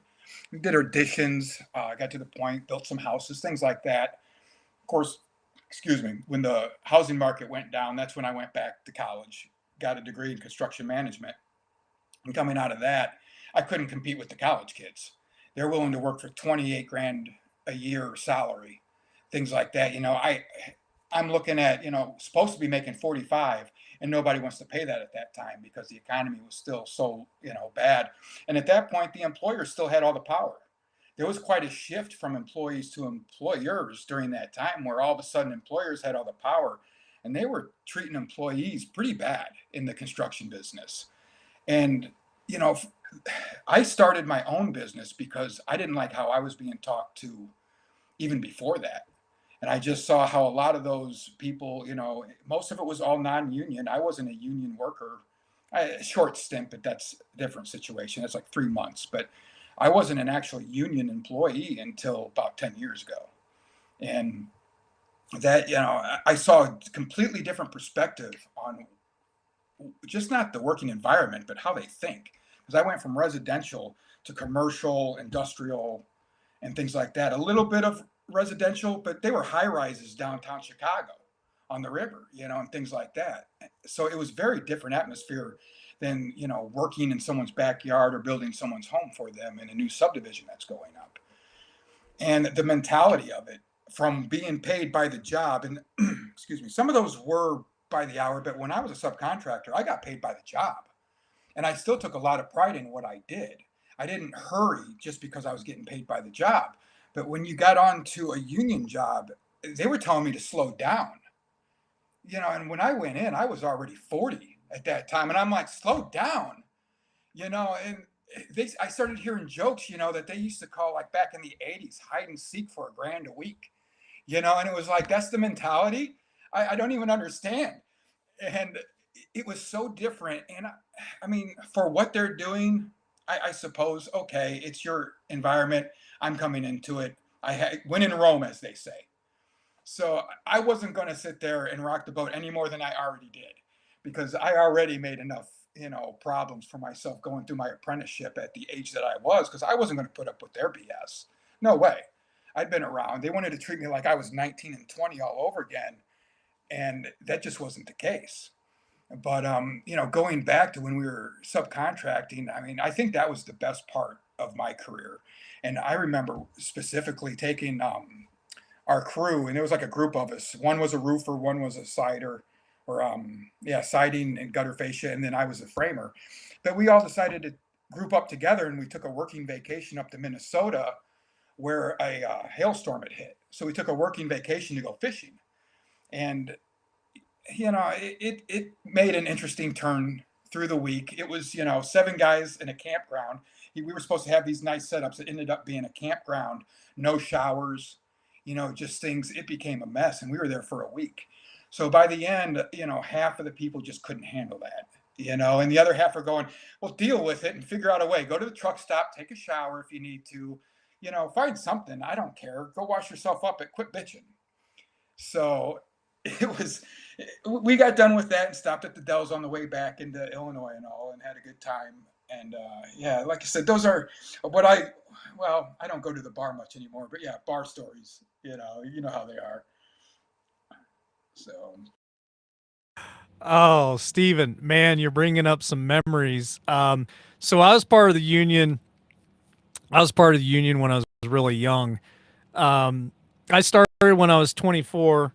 By the time I was 29, 30, I'd been running shops, shop foreman, and the union. It's funny how it doesn't matter if you're in Illinois and I'm in Idaho. Very, very similar. The union started wanting here in Idaho and the Boise Valley started wanting to get into residential because during the late 90s, early 2000s, there was a huge housing boom here in Boise, Idaho, Meridian. Everybody was moving to Idaho to get the heck out of California and other places. They could sell their place, come to Idaho, pay cash, and still have a couple $100,000 in the bank. And that was right before, the 2008 crash. That was the beginning of the bubble. So the union here, man, can I remember the numbers? The 229? The 291. I think it's the 291. I think it's the 291 here in Idaho, in Boise, Idaho.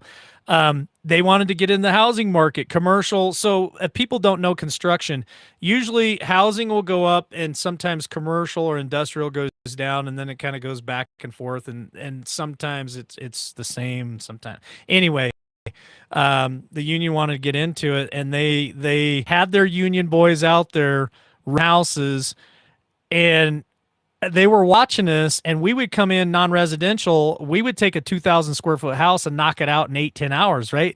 The union boys would be down the street. They would start their 2,000 square foot house 2 or 3 days before we got there with 4 or 5 guys. And we'd come rolling up, and they'd watch us. And we'd get out of the truck. There'd be 3 of us, and we'd knock out 2,000 square feet in an 8-10 hour day. Boom, we're gone, we're home. It still takes them another 2 or 3 days to finish the same size house.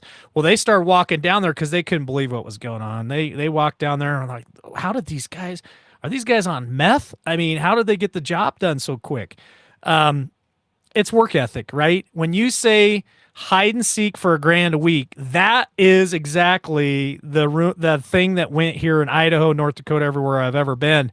Hide and seek for $1,000 a week. I always said, no disrespect to the union guys out there, but I always said the union was a great place for a lazy person to have a career.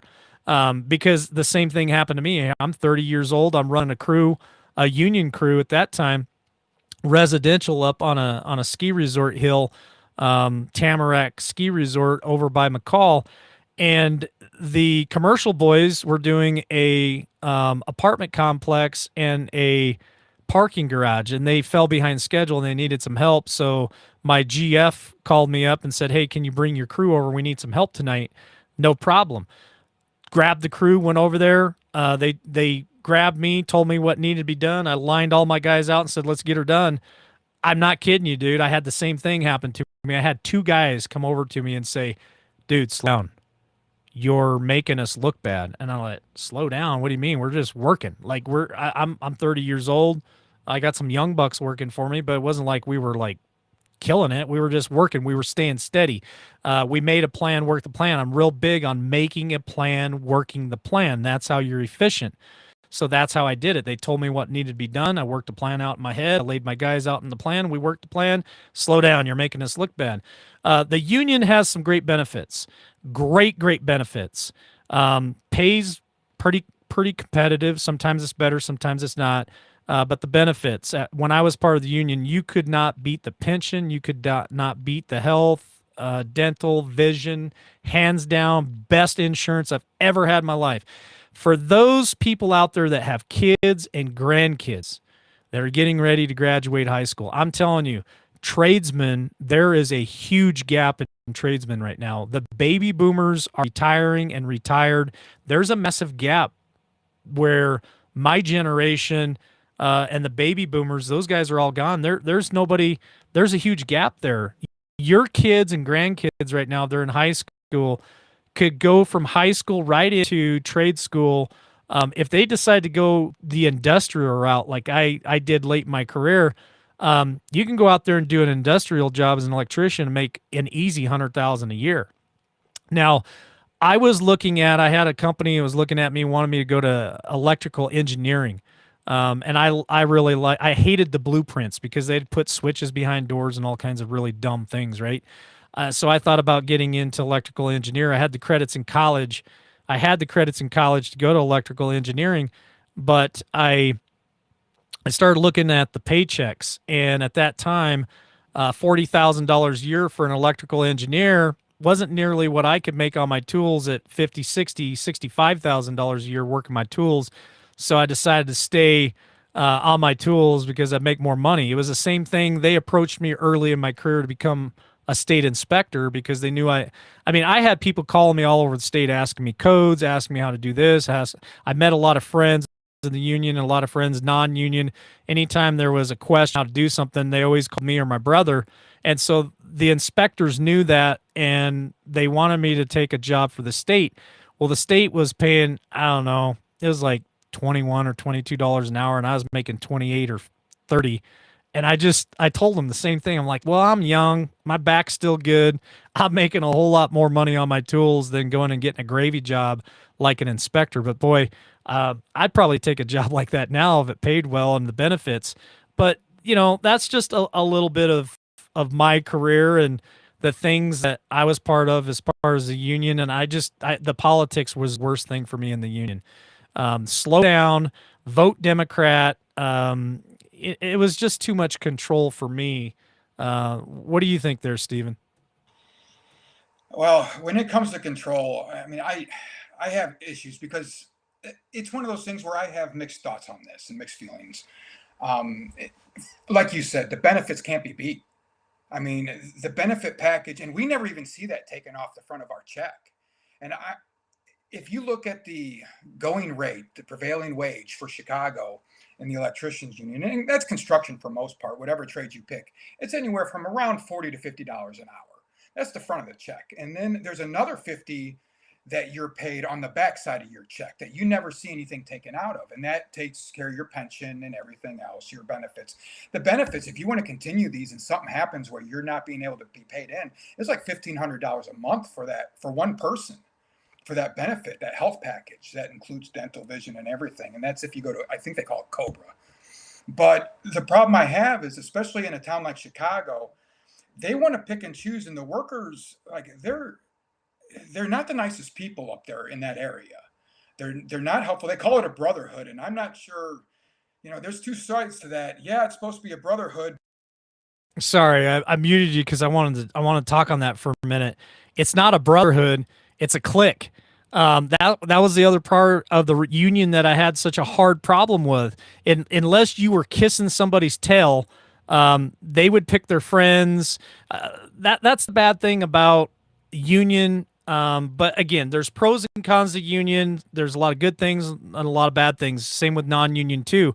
But if you weren't kissing somebody's tail, you had to, when a job ends, you have to call in and put your name on a list. You are either tier 4, tier 3, tier 2, or tier 1. You always wanted to be on tier 1 at the very top of that. So every time a good job come around, you got the first call. If they call you, you don't answer, they move down the list. Well, if you're on tier 1, the likelihood of you getting a good job is probably zilch, right? So there's too many politics in that. I kept complaining to them about it because I said, listen, I'm my own man. I'm control of my own destiny. I can go get a job anywhere as non-union. I don't need you to tell me when I can go get a job and where I'm going to go work. But the benefit package, again, real quick, and I'm going to come back to you, Stephen. I'm sorry to cut you off. Listen, folks, even though I'm not real keen on the whole union thing, the best part about insurance for the union is that they pay 100% for not only you, but your spouse and your kids. My kids and my spouse were completely covered 100% for dental, vision, and health. There is nobody out there that can touch that package. Your thoughts, Stephen? Yeah, and going back, that's the upside. That's the good side of the union. But like you said, there's always that other side where there's a control factor.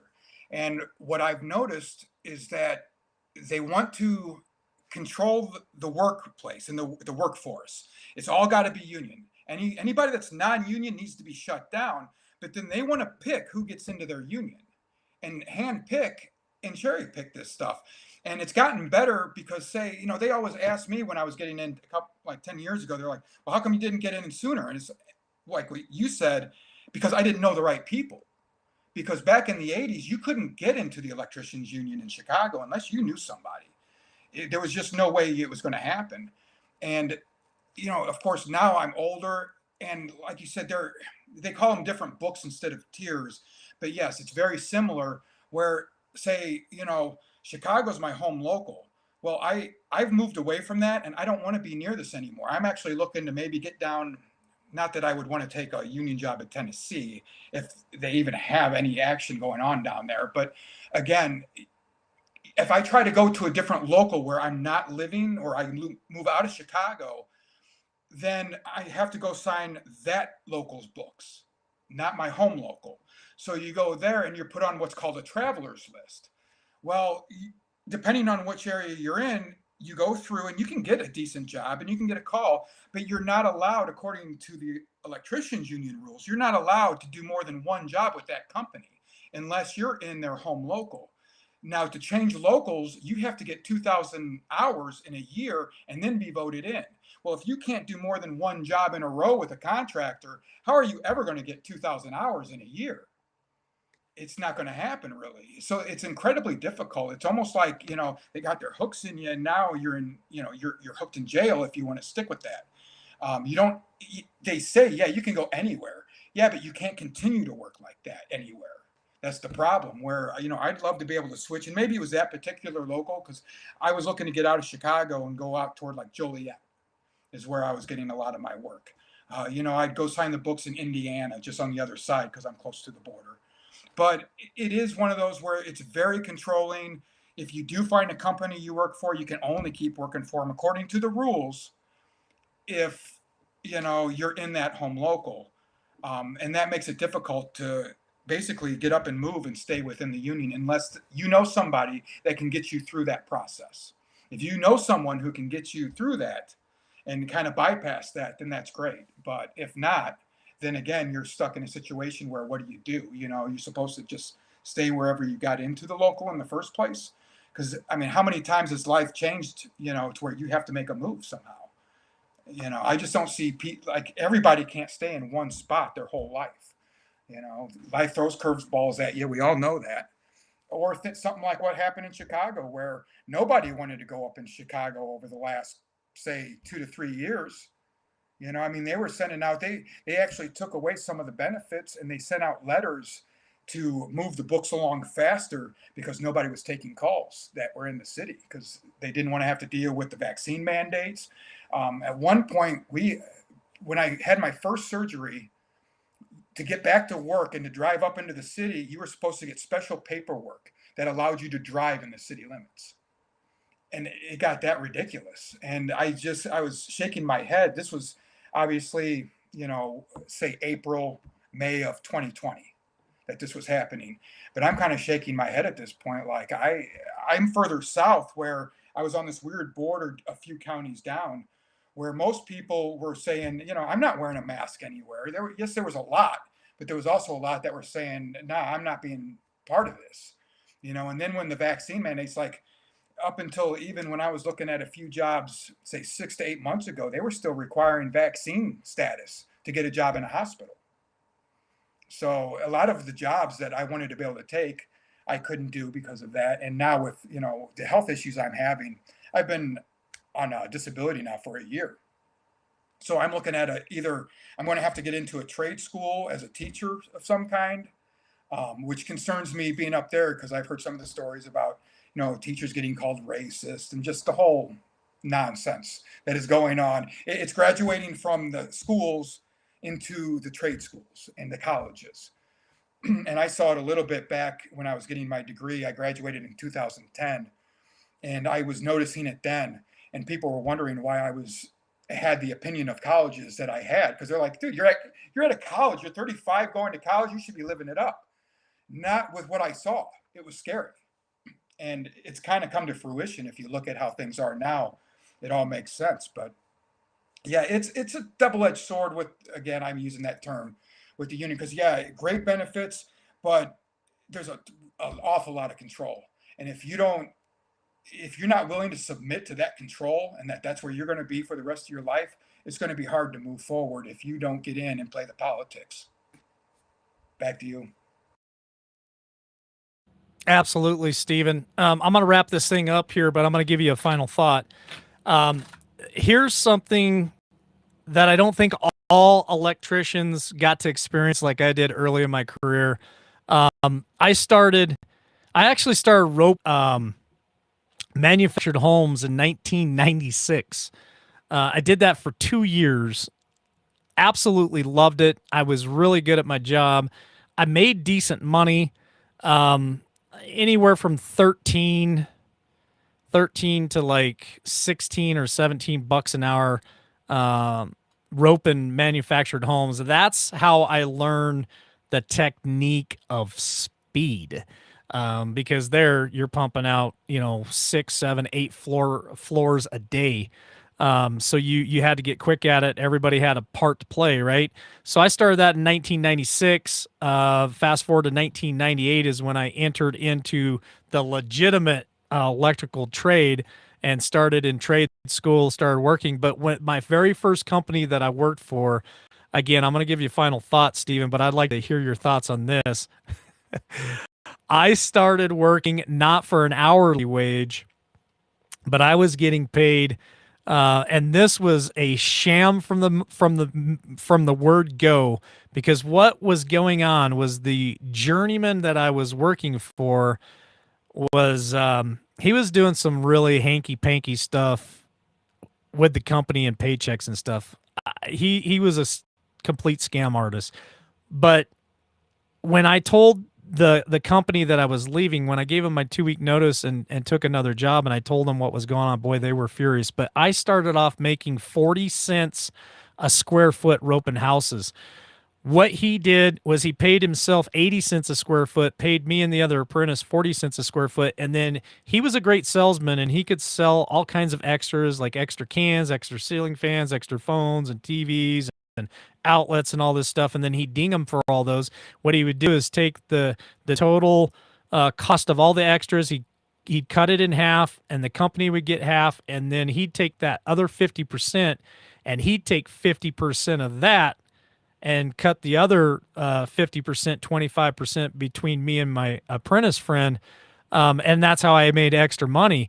But man, we used to work like dogs. We would start work at 5:30 in the morning and work till 7, 8, 9, 10 o'clock at night, roping houses. We try to rope 2 houses a day, just try to make enough money for the whole month. I didn't know any better because I came from, like I said, the manufactured trailers.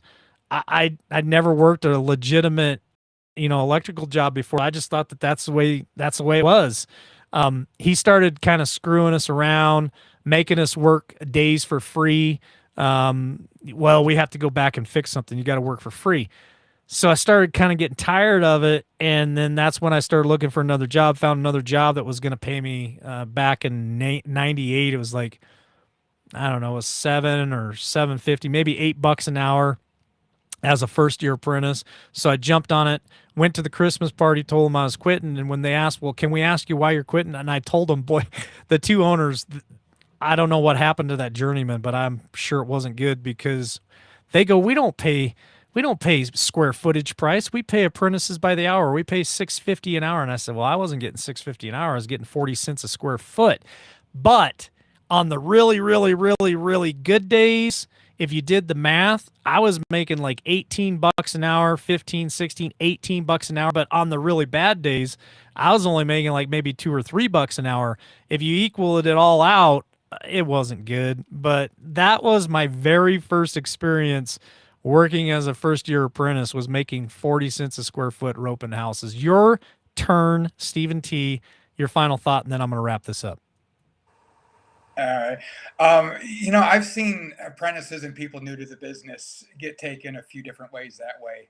And, even back when I got started back in the 90s, same situation, I would have to actually get my own insurance. I started off and I got paid by the hour as an apprentice. I never had somebody do that to me, but I saw it once I was past that stage, because when I first broke into the business, it was a very small business. It was a one-guy operation. You needed one guy to help.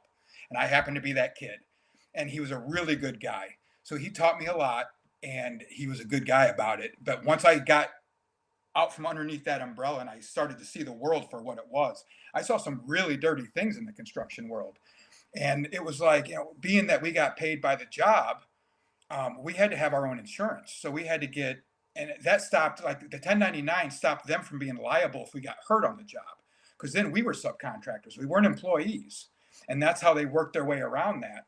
And then some of the contractors I saw, there was one kid, he was looking for a job, said he had experience. He shows up, we're building a duplex, and I'm sure you've seen this. He shows up, says he's got experience, went and got the insurance, but shows up with brand new work boots, brand new tool belt, brand new tools. Like you knew once the work boots were brand new, you knew what you were in for, right? And it's like, man, he just got insurance and everything, and he didn't know anything. He was no help at all. And I always felt bad for that particular circumstance. And this one sticks in my head because, to go and get insurance is not cheap. Even back in the late 90s, early 2000s, that was $700 for the year just for $1,000 liability insurance. That didn't include any kind of workman's comp or anything like that you might have to pay into. But once I did that, it was always by the job, and I enjoyed it myself. But I was the guy I was the subcontractor. And then my helpers, I didn't like being treated the way I did on some of those other jobs after I worked for that guy, because there was a few jobs here and there when I was slow that I had to take. And I mean, they were just not nice people on any level. And I didn't want to be treated like that. And they always bitched about not being able to keep decent workers. So I wanted to keep decent workers, so I paid them well. And then once they knew the job, I would offer them a part of the job, like a certain percentage. And I wouldn't say, necessarily 40 cents or whatever. I would say, I'm taking, 10 to 20% goes to the business. I'm going to take 50 or whatever, it turned out to be, and I would give them a part of the job. And then they would want to work the extra hours. I didn't make anybody work extra like that because I don't want anybody working for me that doesn't want to be there. That's when people get hurt. And the way I always saw it, and I wanted to keep them happy. So if something happened, I didn't have to worry about lawsuits and all the other headaches that can come with having your own business when it's not incorporated. So I did that. I miss those days, to be honest. I felt more alive and more independent than I ever did now. I feel like I'm a slave punching into the clock whenever I work now. I hate every minute of it. And I need to get, and I'm looking, not just need, but I'm looking at ways and what I can do to get back into that line. And, a quick side note, at some point I'm going to probably look to get a hold of you about some silver and stuff like that in the next few days and get your thoughts on that. But going back to what we're saying here, final thoughts, moving on from this and not making it drag too much tonight. Everybody, I think, step back like we did on the trivia night. Step back, take a breath. Even though things seem so bad, we're getting through this so far. Every time they make something seem like it's going to be the next worst thing, we get through it almost without a notice, like the diesel shortage. That came into my mind the other day. Like, whatever happened to the diesel shortage? The end of the world was coming because of the diesel shortage there for a few. And I think we hear these stories, and who knows if it's real or not anymore. There's so much being pumped out there. Just kind of don't ignore it, but don't let it get to you. Stay positive, keep thinking positive, talk with people, enjoy the community, enjoy each other, talk to your neighbors. I find myself, getting awfully aggravated with things too. I get a short fuse, especially when you don't feel well and things like that. It's hard sometimes, things are so uncertain right now. People are going through tough times. And it's hard to stay positive, but I think if you can, and you catch yourself starting to think and go down, that black hole, remind yourself, stay positive, make a phone call to a friend, if only for 3 minutes. Say, hey, how's it going? Need someone to talk to real quick. Say what's up, whatever it is. But do what you can to stay positive. God bless, peace and blessings to everybody, and we'll get through this, just like anything. I think there's a lot of worry out there. Do I think things are going to get tough for a while? Yeah, but we're not there yet. And when we get there, we'll find a way to get through it. Back to you. Absolutely. Thanks for joining me up on camera tonight, Stephen. What a great conversation. Brought up, I've had nothing but just memory after memory tonight. It's right. Remember when Obama got elected, not once but twice, we all thought that was the end of the world. We thought there's no way we're going to survive a Barack Obama presidency. None of us thought that. We all thought it was just an absolute end of the world. And I think Stephen's final thought hit a very, very good point. I know that, how do I want to put this? Because there's people out there that they disagree with me, and that's fine. Biden didn't get in the position by the way he should have. Okay, I got to be careful how I say it because I don't want to get taken down either, right? The fact of the matter is, do I think he's running the country? No, I don't. But he's the man. He's not a man. He's a shell of a man. He's the person that is out there. Let's just go there, right? And we all thought that, this is it. We're not going to survive this. But here we are, past 2 years. We're still here. As far as I know, you guys all still have a roof over your head. You're still wearing clothes. You still have food in your cupboards and in your fridges. There's still gas in your tank. Are we all struggling? Absolutely. It's obviously worse. It's not better. record high gas prices, record high inflation, but we're still getting through it. And Stephen also made another great point. I remember reporting on it. What about the diesel shortage? Everybody thought, including myself, thought that that's it, man. We are out of diesel. I still see diesel trucks out there on the road. I still see trains operating, and they take a lot of diesel. I still see semis on the road. Was there a possibility of having a diesel shortage? Were we getting close? Possibly. I don't know. Supply chain issues. That was another thing, right? We were all very concerned about that. Yeah, I went into grocery stores and stuff. There were some empty shelves. It was very concerning to me. I talked to managers.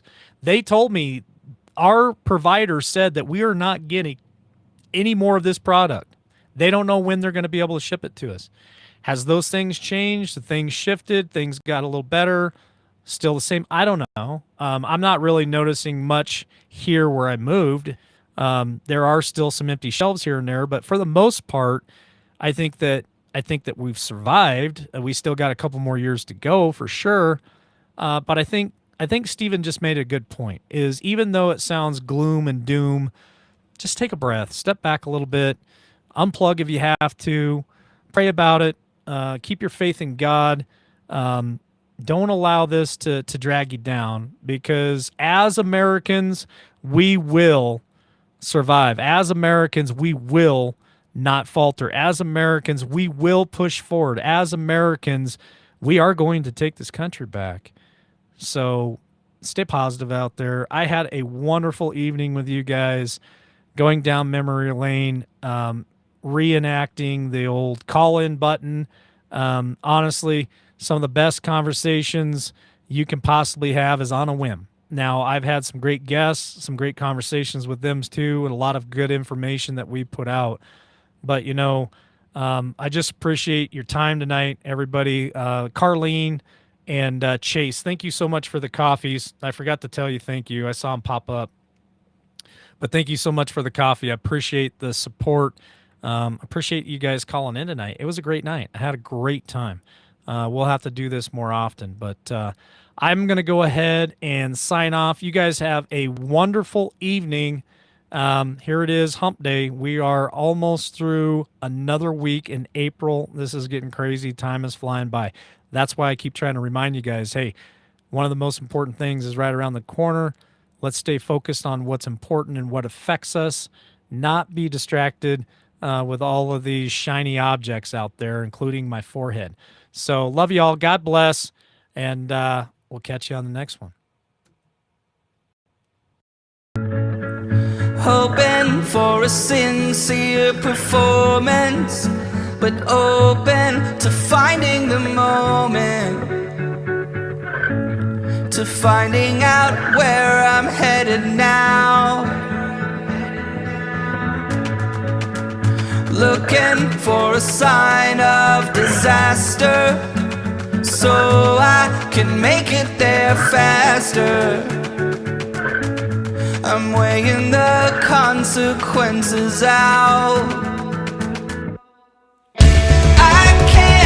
I can see in all directions. It's all open to interpretation, but I see colors that are breaking from the other side, the other side. When I make mountains out of summer trails, when I buckle under all the details, I'll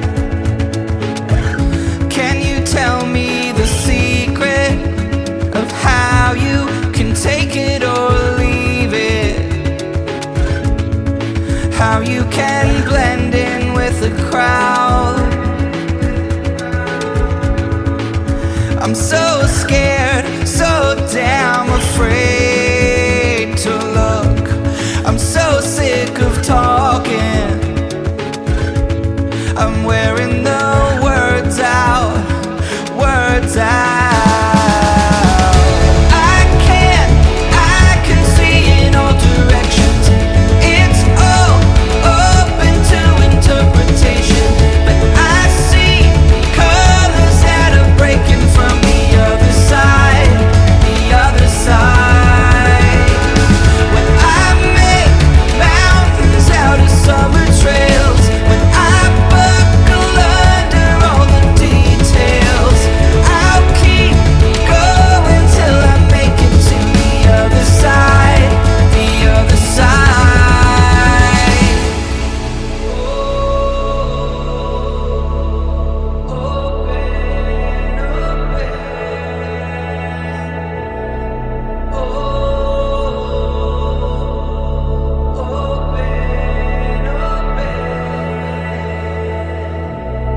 When it feels like everyone's out to get me,